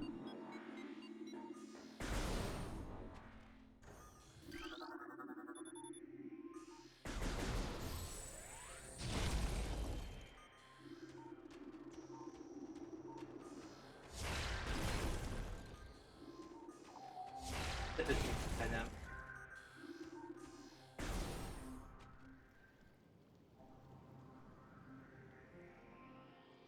Combination of them doing together, but Yeah. give the thing. I I can't remember if it did recently, like, give itself a name.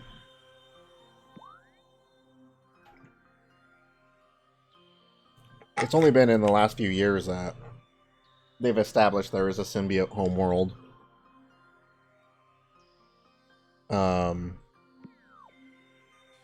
That they're not all, like,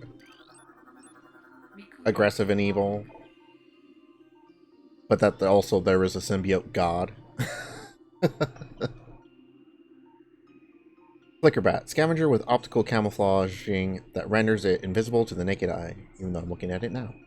Flickerbats are deceptive creatures. The only way to track them reliably is with X-ray imaging. They fly ceaselessly, hunting insects and other small prey that float in the air currents. Flickerbats tend to fly in cyclical hunting patterns using primitive sonar to navigate. Radion is destroyed by missiles. Okay. Recording to logbook. Crystallite, territorial cold weather scavenger. Shell of crystallite reflects beam weapons and can only be cracked by concussive blasts. Hang upside down in an ice cave during their larval stage. Moisture runs off its body and forms a hard ice shell, which the crystallite retains for the rest of its life. It was really cute too, and I just exploded it.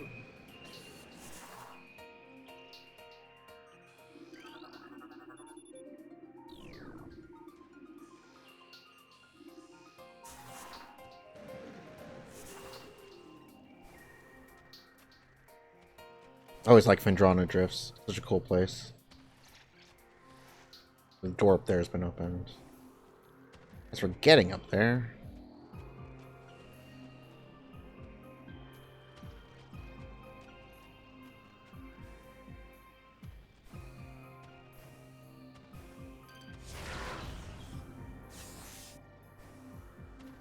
Look at all those big eyes. Stubby little feet. He's a cute little guy. Okay, he can live.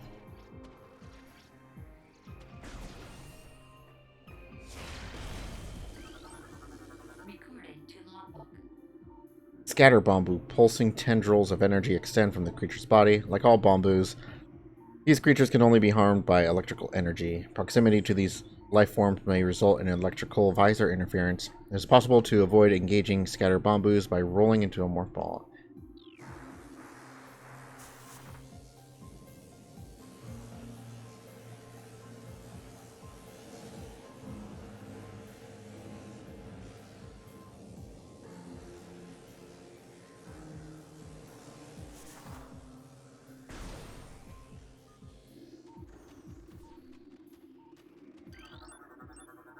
Recording to logbook.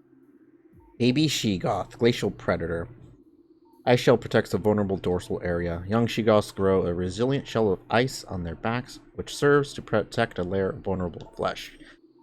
This being the only weak point, baby Sheegoths will turn quickly in order to not allow predators the opportunity to strike at their backs. Powerful hunters, they fire bursts of ultra-cold gas at potential prey, and then feast on their frozen victim.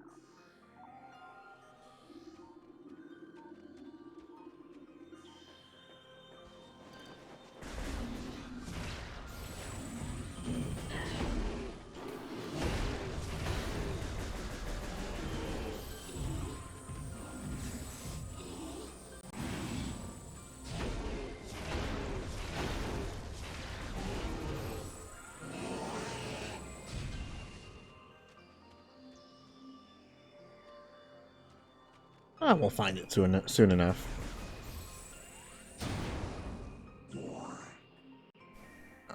I remember there being a bit to this room.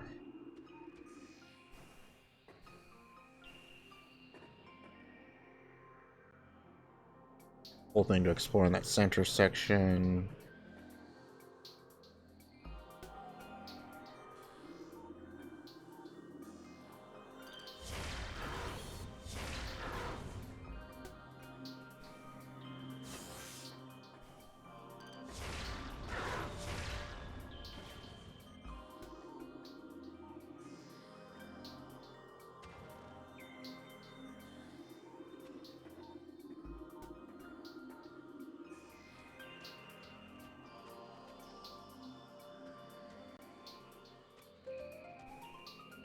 I hear the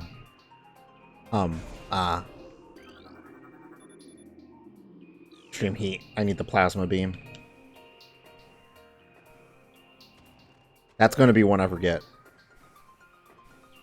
I need to come back here with the plasma beam for that.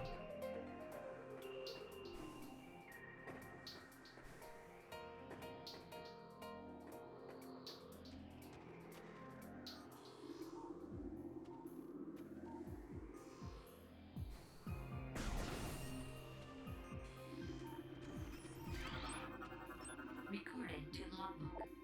Ice Burrower. Burrower. Adapted to sub-freezing climates. A hardy life form, the Ice Burrower has adapted to the frigid climate of Vendrana. It spends most of its time tunneling through the frozen soil, but will occasionally surface to attack a passerby. Just cuz.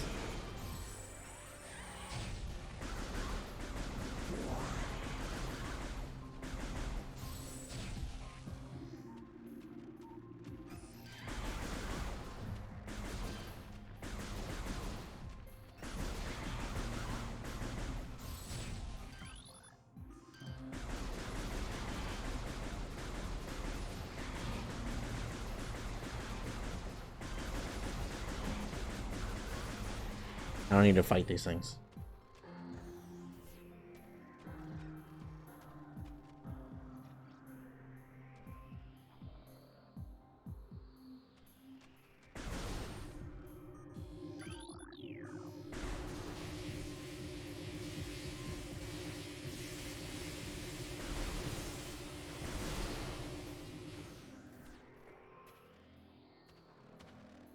I need the wave beam for that one, so I need to go this way.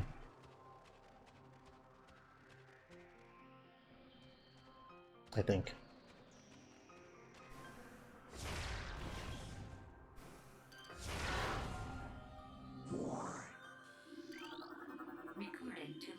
Chozo lore.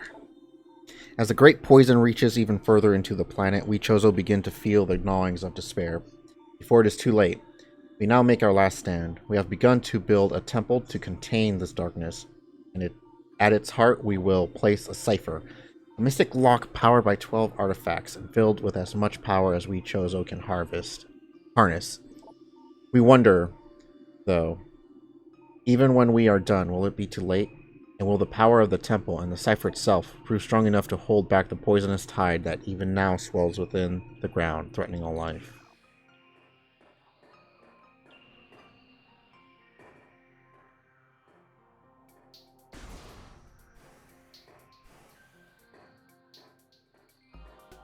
Literally just a small alcove with just that.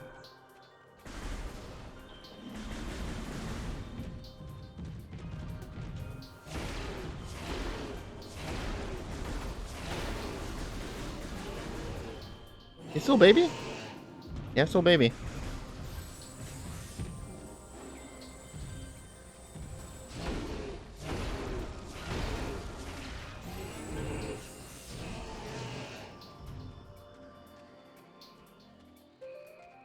Especially that Mm. hurts. Jagged and rough.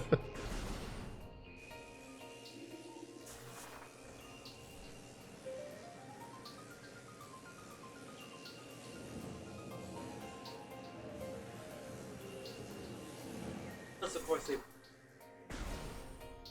Yeah. grooming.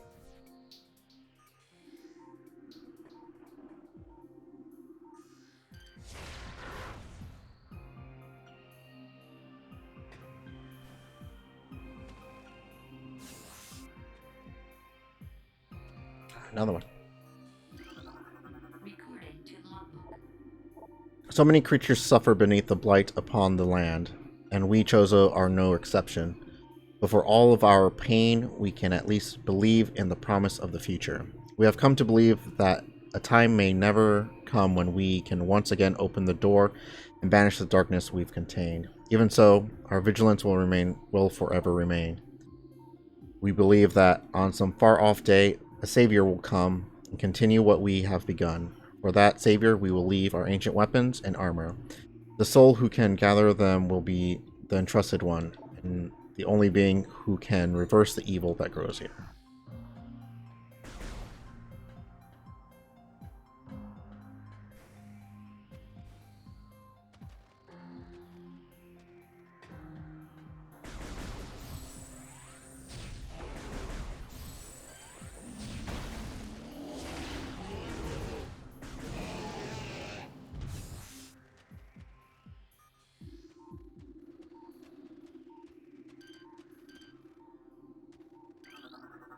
Ooh, half bite? The fish appear to be frozen under the ice.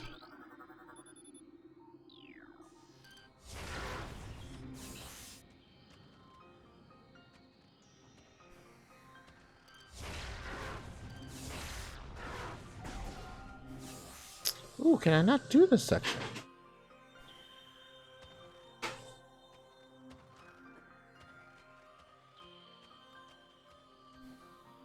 Ah, here we go. I missed this.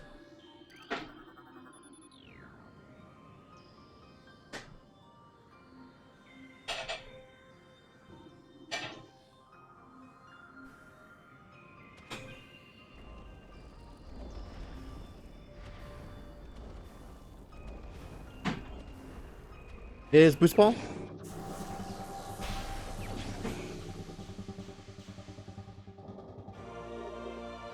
Boost Ball!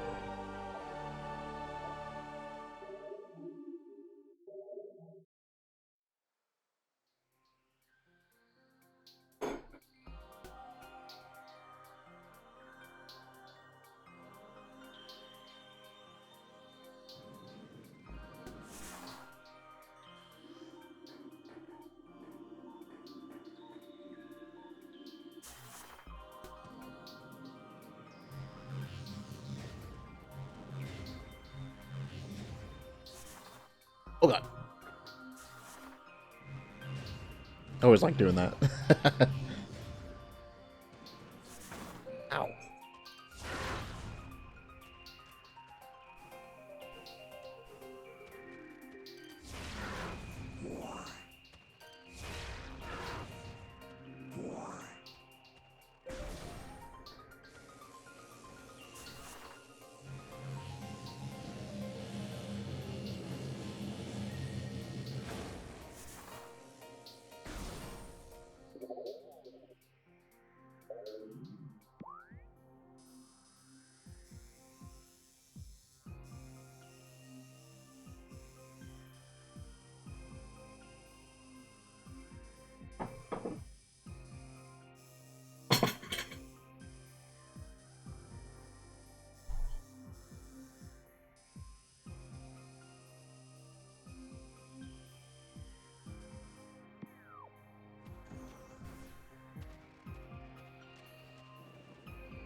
Hmm. Now where? Oh, cutscene.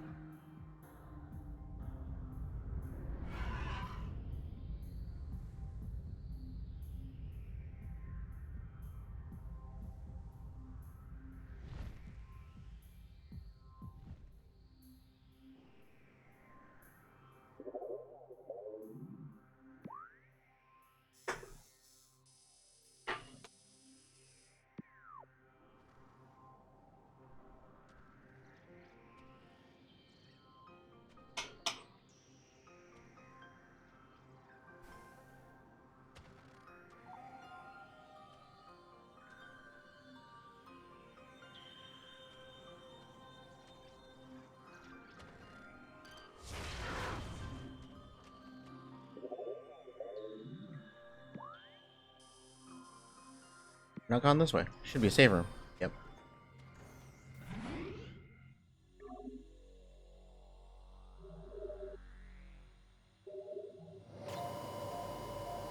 Get the boost ball.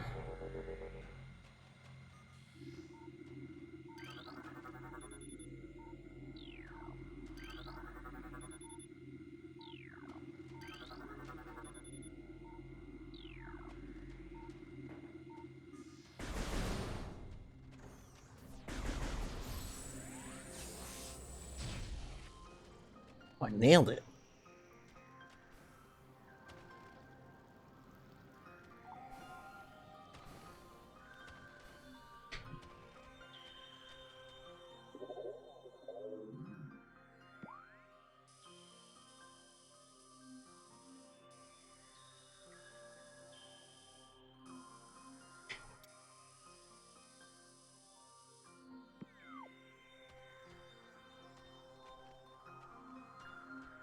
I don't have a way to get up there, do I?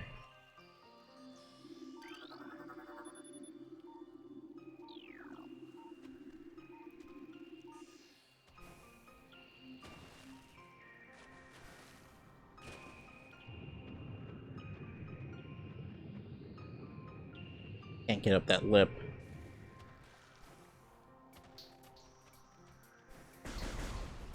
The place in Talon Overworld that has a ramp.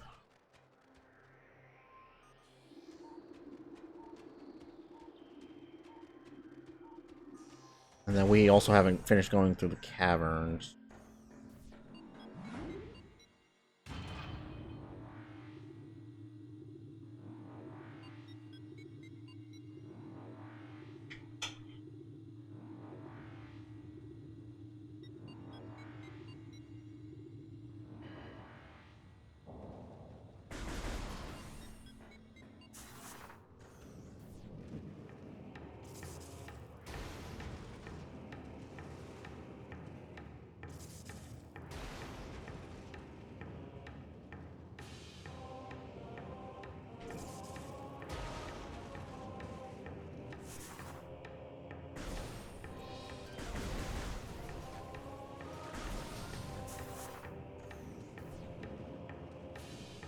Shoot.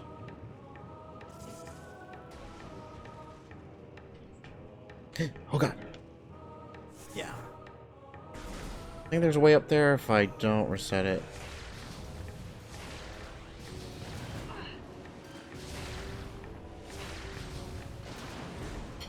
You need the double jump soon, though.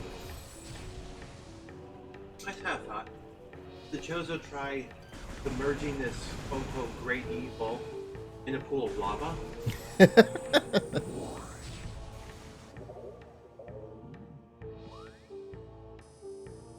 You know what? I don't know if they'd have. Plenty of it to go around. Bits I picked up, it appears to have been organic life form. Nothing I know of. Apart from lava snake can survive Right. being submerged in. And even then, I highly doubt poison can survive being baked. Give the thing cement shoes and throw it in a pool of lava. Yeah. Problem solved. They can't get out, and its poison can't spread.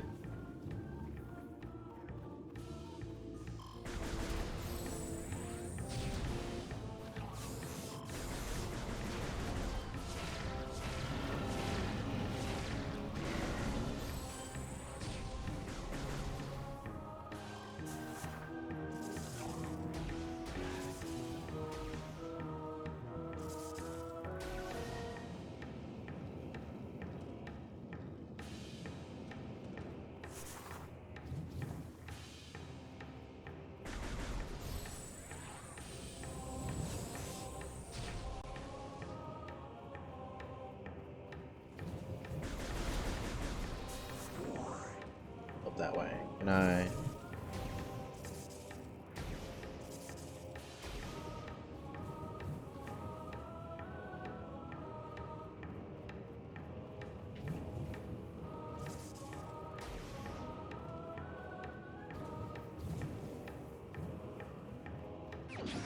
Cool.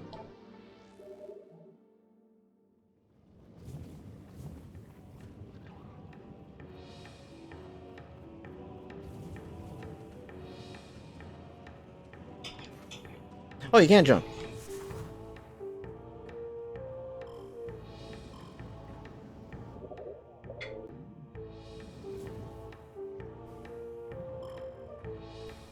Ah!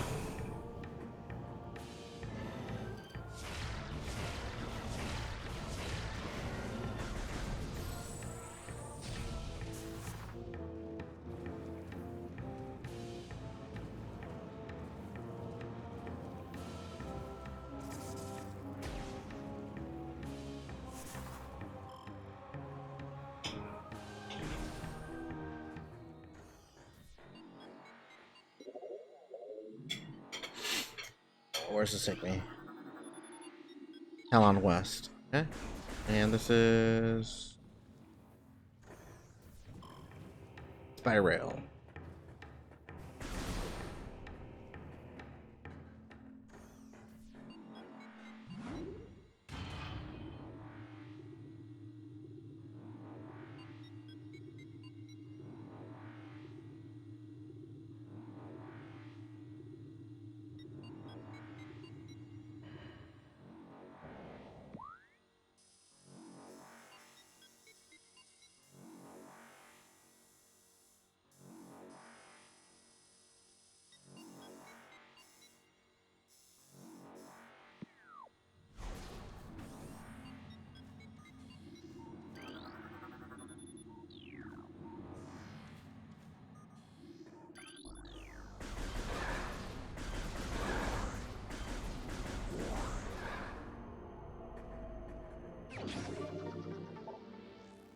Three missiles.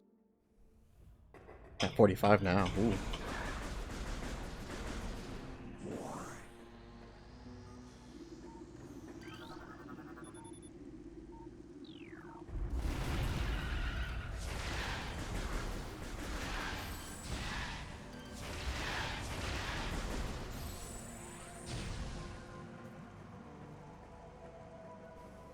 Particular flash rather obvious.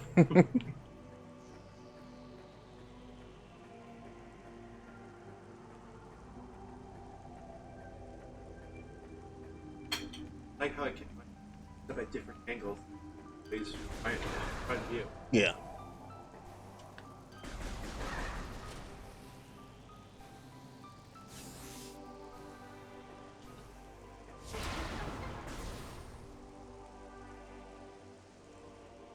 Oh, that's new. Recording to logbook. Blood flower, able to eject toxic spores, toxins, or poisonous, even to the blood flower itself. 3 mouth nodules protrude from the stalk beneath the flower, each with a rudimentary brain cluster and the ability to spew toxic fumes at anything within a 5-meter radius. Spores ejected from the stigma at the center of the flower are sufficient to kill this creature if they explode in its vicinity.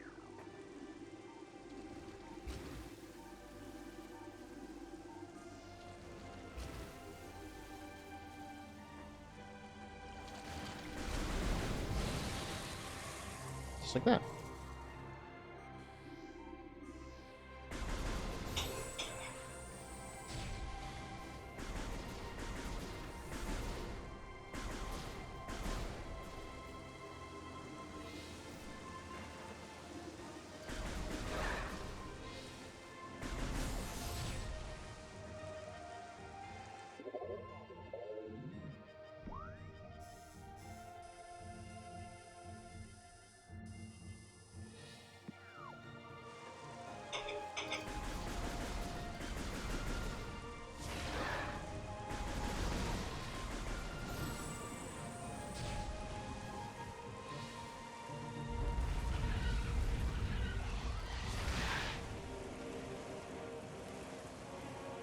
it's a ramp up that way. So I need to do that first. Since we're so close to the landing site.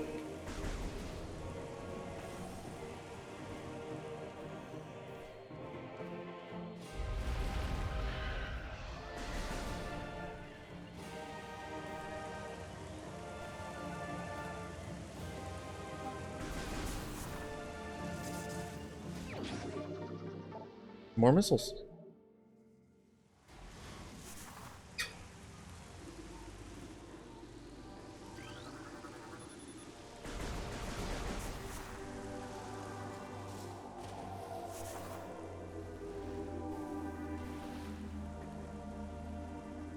What they say, explosions always make.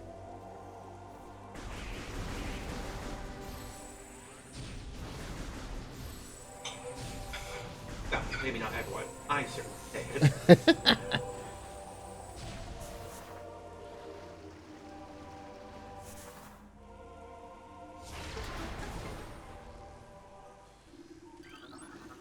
Recruiting to logbook.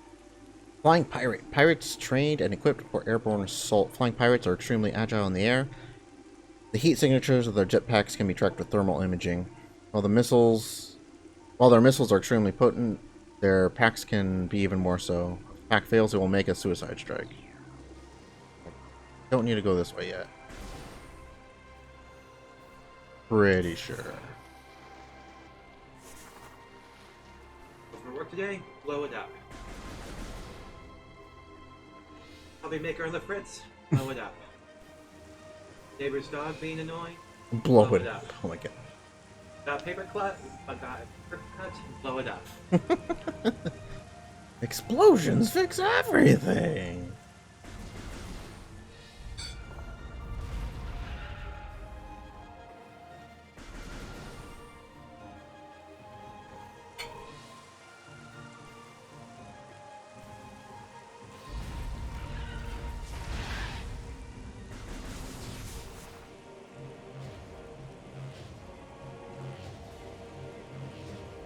I've been playing a bit of too much.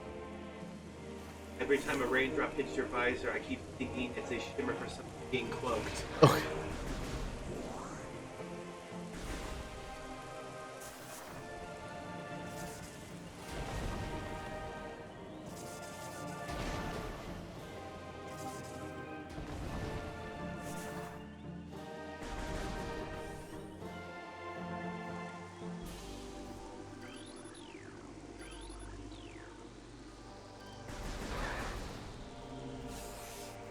Ouch.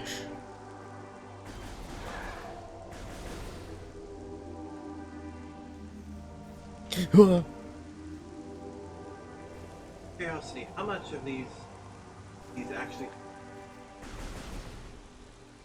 Not a lot. You can just ignore most of them. Base jump boots. Double jump.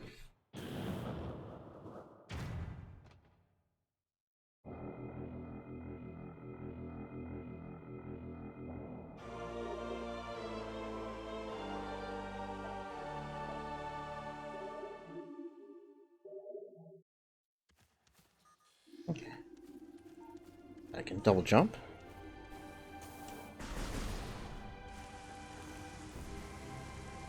A lot has opened up to me.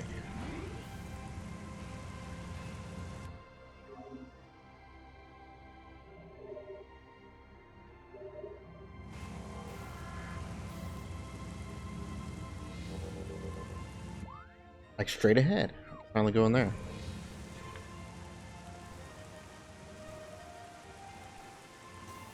I lied. I can go around and get in there.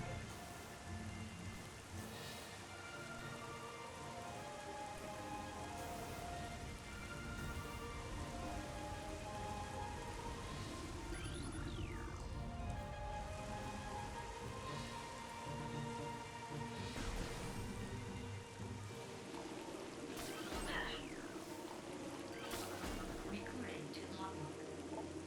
Seedling, plant base ground feeder. Dorsal spines can be ejected in self-defense. Okay. Looks like a brain.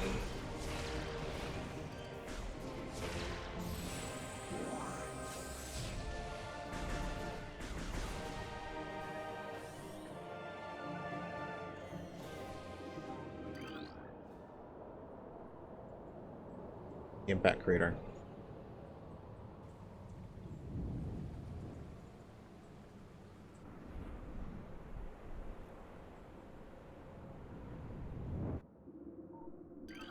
Recording to logbook. The field team reports are in on an age structure of alien design built on the surface of Talon 4. Studies show this structure projects a containment field. This field bars access to a prime source of energy within a deep crater. The science team believes this field is powered by a number of strange Chozo artifacts. We have found some of these relics, and studies on them have begun. As this field could hinder future energy production operations on Talon 4, we must dismantle it as soon as possible. If this means the destruction of the Chozo artifacts, it will be done.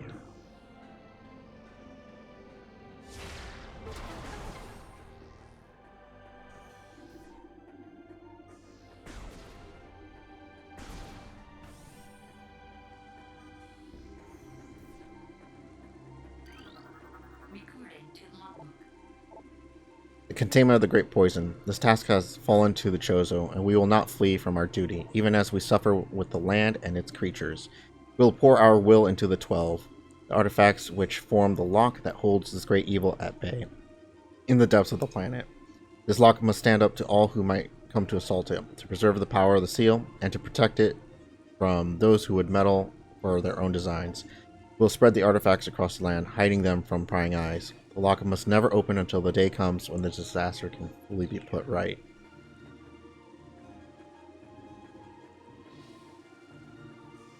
That's where it came from.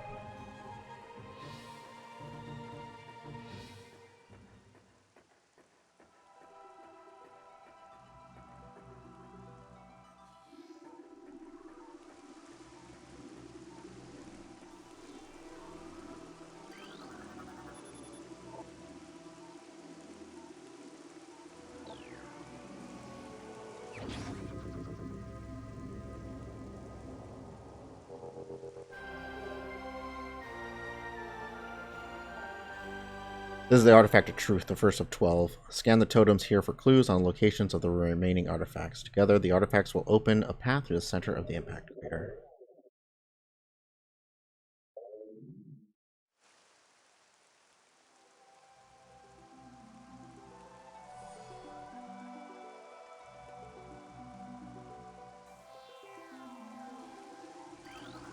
Recording to logbook.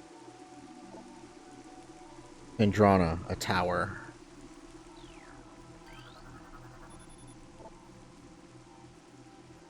Oh, that one's restored. Recording to logbook. Magmore, a shrine. Recording to logbook. Sun Chamber.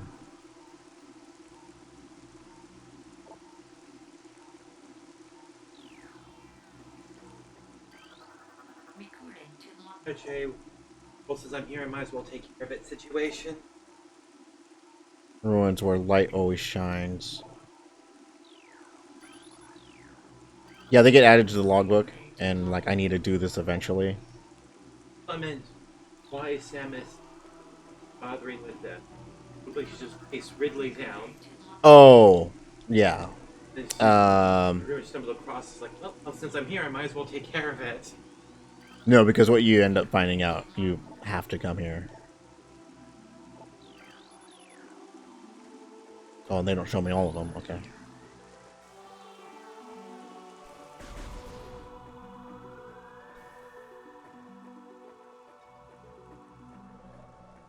Because yeah, she finds out that the pirates are up to something on here. They're messing with Metroids and everything. And it's like, oh, I should probably deal with that. Recording to logbook. And it all ties into this. Throughout our living nightmare, as we battle with this unyielding darkness, we chose to see a light. This light glows with promise, chasing the shadows cast by the great poison and purifying that which has grown toxic. It's strange, though. At times it looks to our eyes as if the light coalesces into the figure of a woman, burning brightly. The luminescence descends from space, then retreats back into the infinite blackness from whence it came. When this prophecy comes to pass, when the light recedes, the Chozo's long vigilance of containment will finally come to an end. Obviously. Yeah.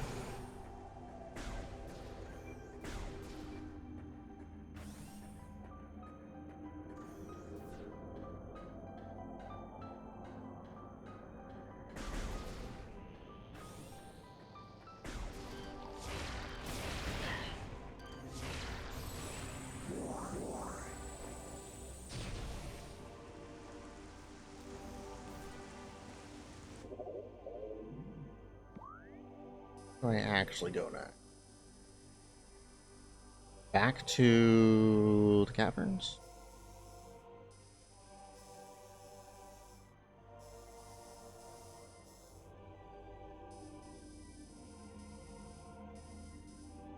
Now that I can double jump, I can reach other things.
Like, I have enough missiles and stuff, I can just use them.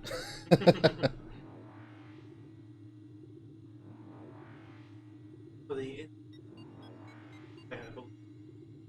careful with them. Versus, wait, I've got 100 of these things. Yeah. I can use a few. Right now I've got 50, so I'm like, yeah, I can use them. Nope, the other way. Had it right the first time.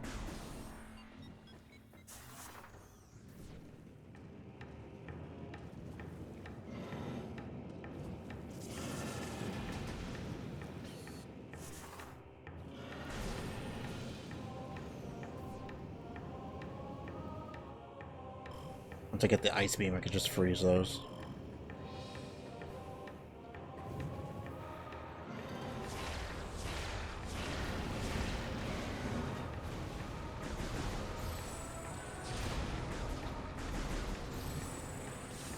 Okay, back to 50.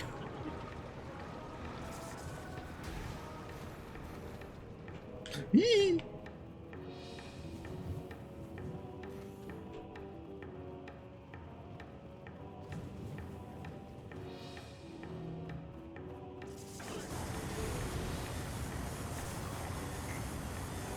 Oh, that's brutal. Huh. I wondered about that. Hmm. Those triclops beetles. Like, those pins are exactly proportioned. Grab Samus Oh, in yeah. ball mode. Yeah. And then I did that. Whoops.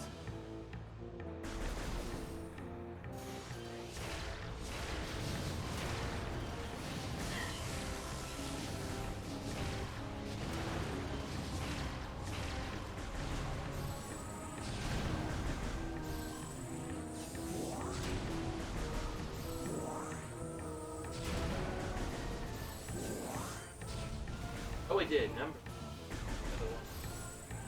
The lava and a few other things.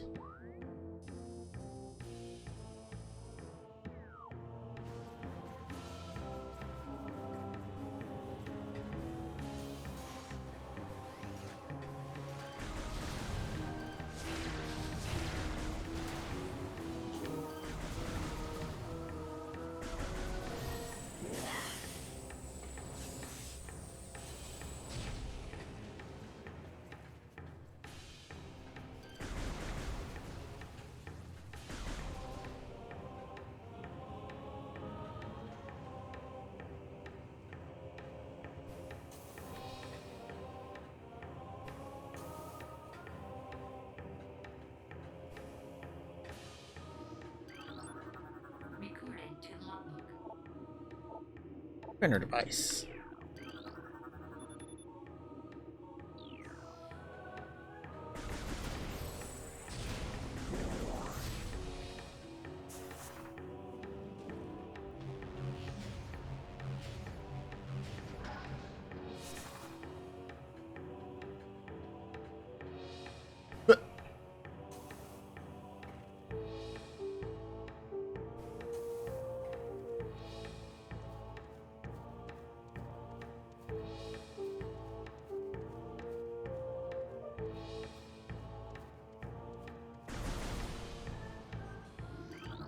There's an artifact.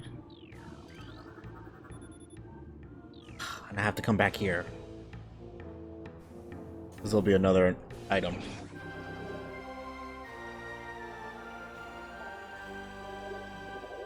Second of 12.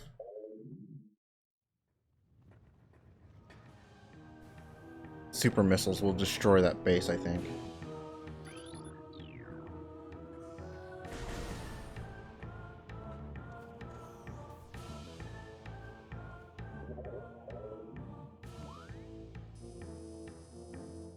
Smash of priceless archaeological figurines.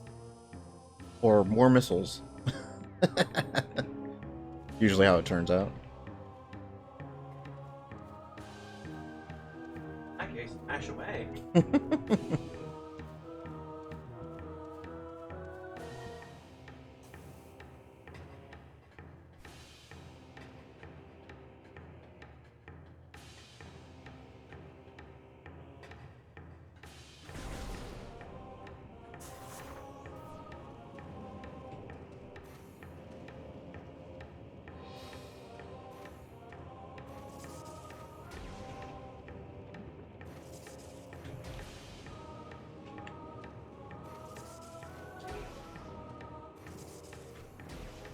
Ugh.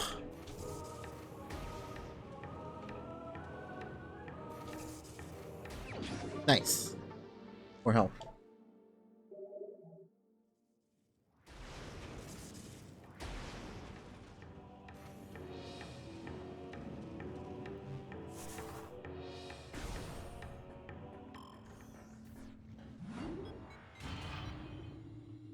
I'll go back to Fendrana. There might be more I can reach now.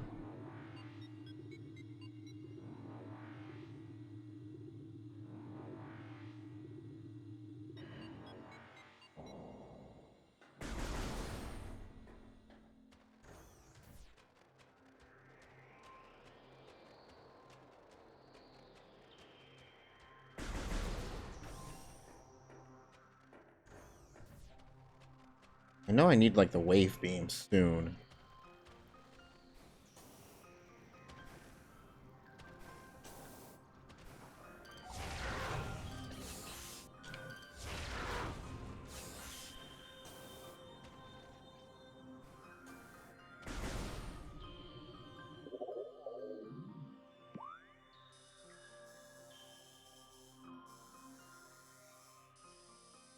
There's something at the top of the canyon as well.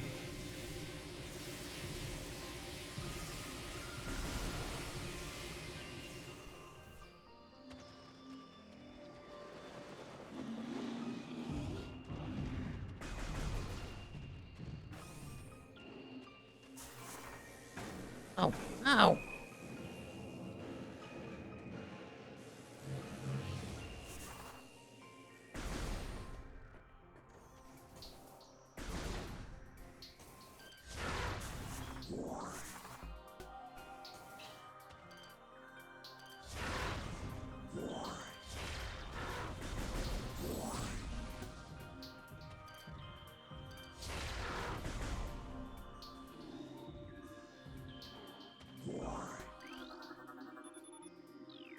Oh, they're offline. Okay, never mind.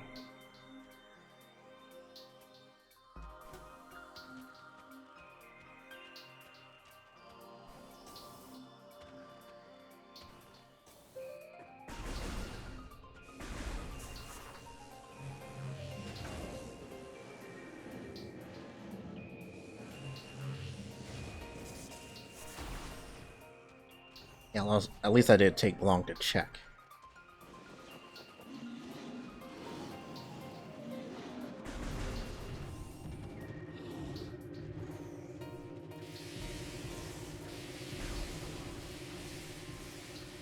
Movement's just like so much smoother now.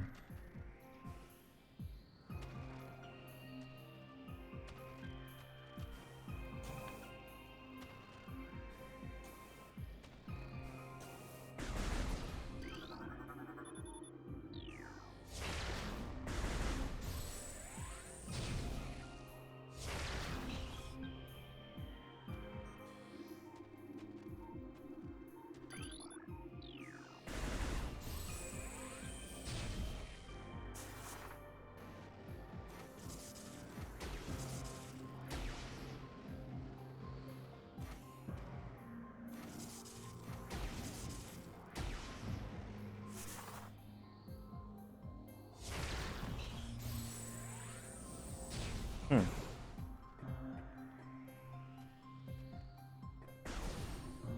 Yeah.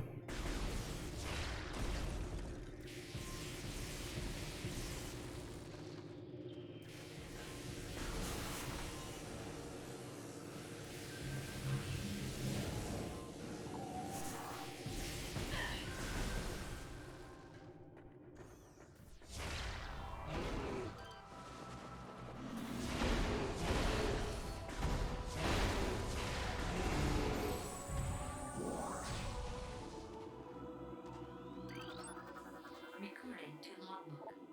Ice parasite. Just ice parasite. Okay. Scavenger with crystalline outer shell. Parasites are hardy creatures able to adapt to any environment within 3 generations. The ice parasite is a prime example. Having adjusted to the frigid climate, this vermin now thrives in it. Omnivorous, it can exist in areas hostile to most life forms.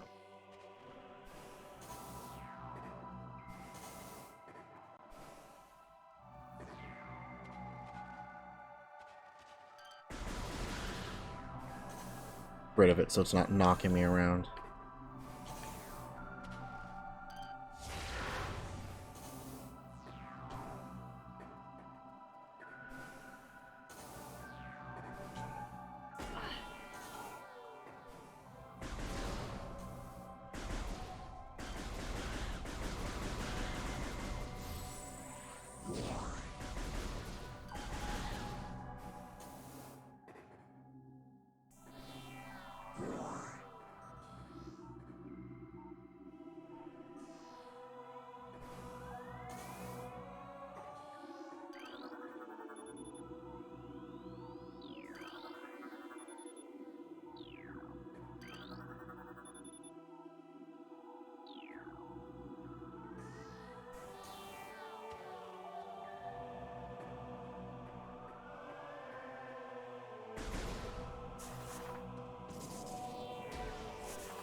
There it is. Wave beam.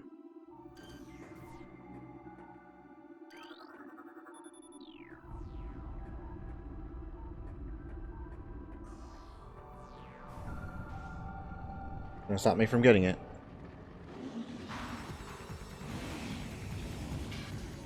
Oh, babies.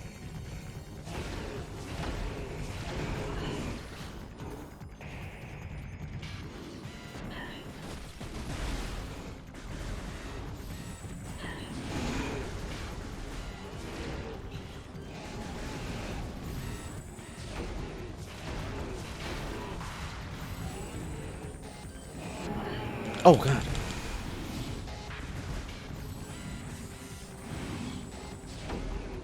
That breath that lets out when it die actually get you? Yeah. Oh.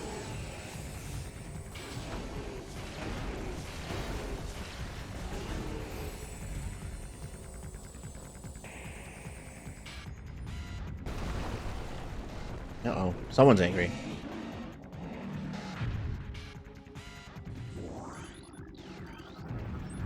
Recording to logbook. Sheegoth, supreme predator of Phendrana drifts. Sheegoths are invulnerable to most beam weapons. The crystals on their back absorb energy, which they can fire at prey. Sheegoths have poor stamina. They hyperventilate after using their breath attack, making their mouth area vulnerable. The soft underbelly of the Sheegoth is susceptible to concussive blasts. In battle, they expel blasts of frigid gas to ensnare their targets. They're also fond of ramming and trampling their hapless prey.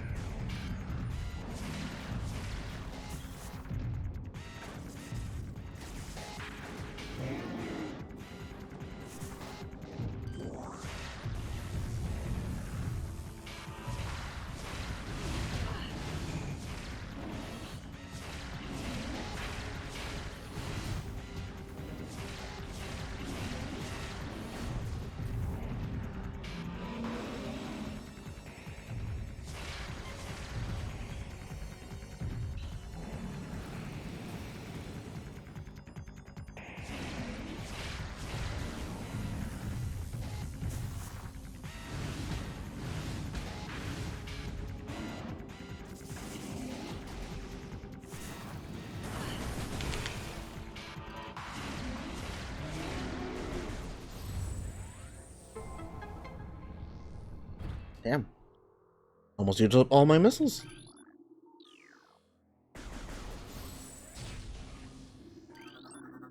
Recording to logbook. Oh, there was a different one. 10 rounds.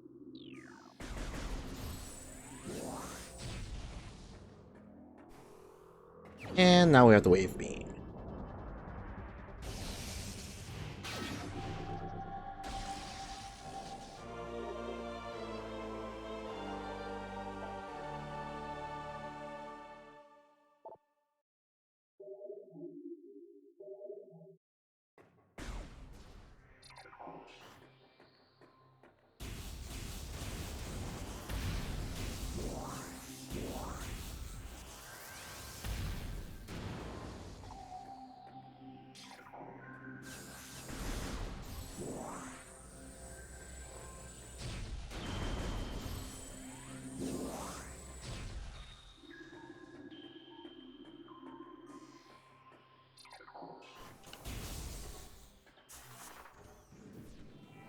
Alright, we'll get to a save point, and then I think I'm going to call it for the night.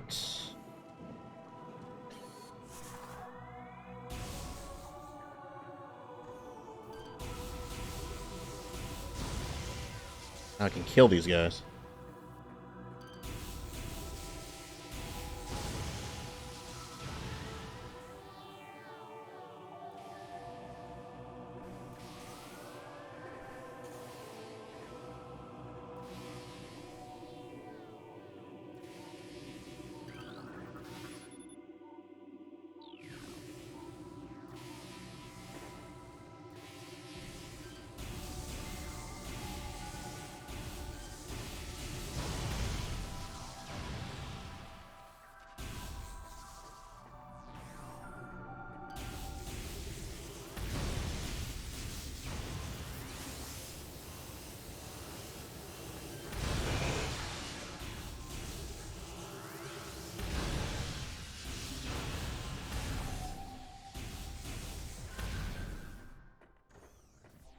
Ah, there'll be one underneath me.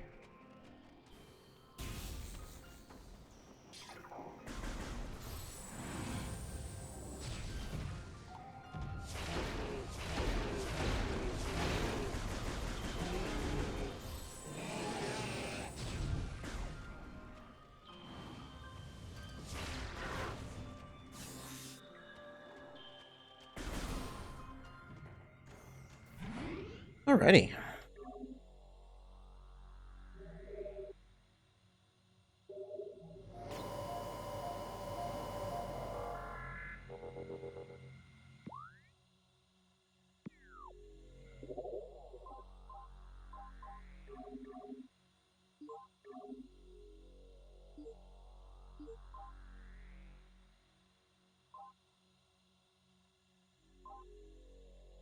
Let's see. The power beam, wave beam. We're missing the ice, plasma, and I don't know what the last one is.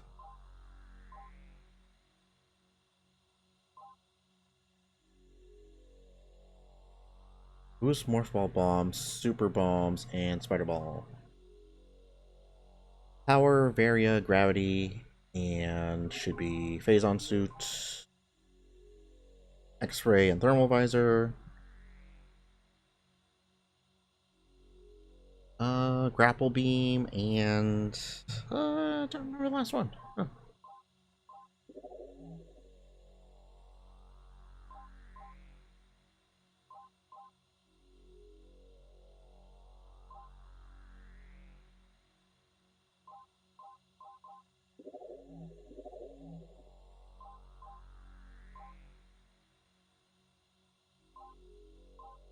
Oh, am I missing a lore bit?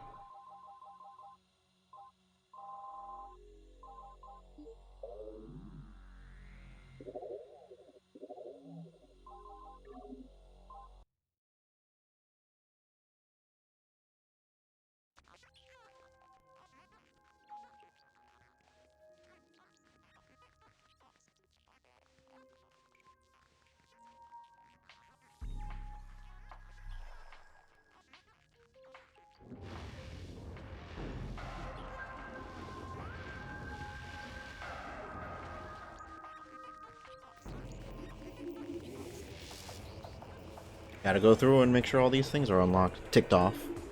This is the complete Metroid. I mean, it is a Metroid. So that's how her arms are supposed to be inside the suit.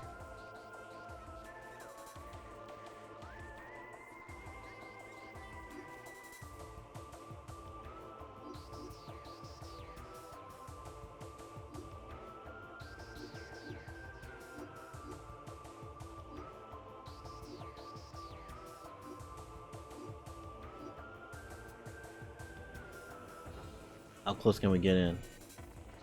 Look pretty good considering this is an HD console.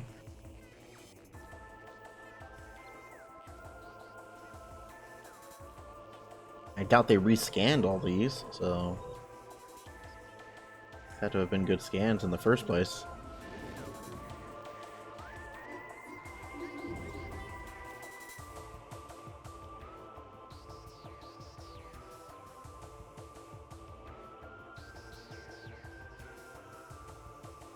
The little bits and bobs they had to design.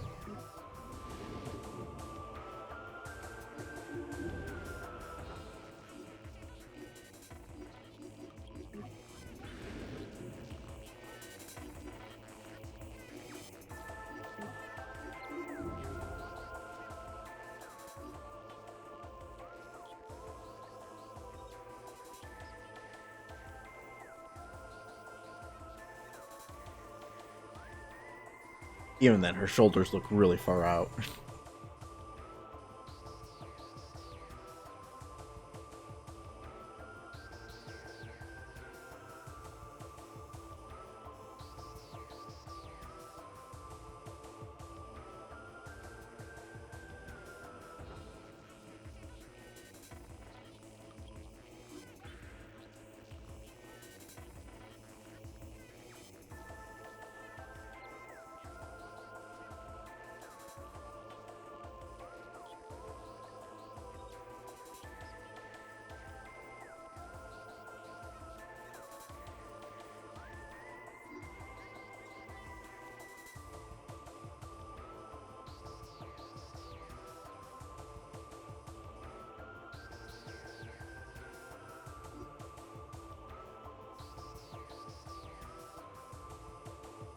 Oh, that's cute.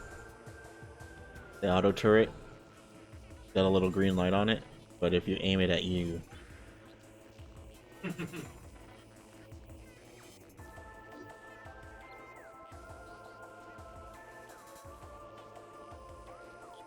oh, like chunks of his arm is missing. They are not doing well.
I don't have the theme for Magma Caverns yet.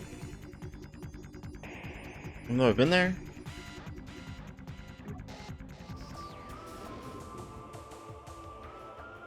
Okay. Save that.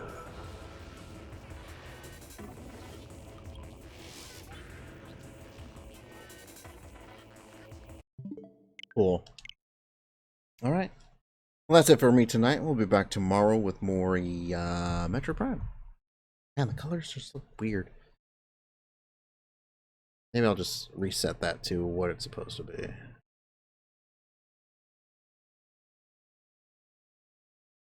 And then...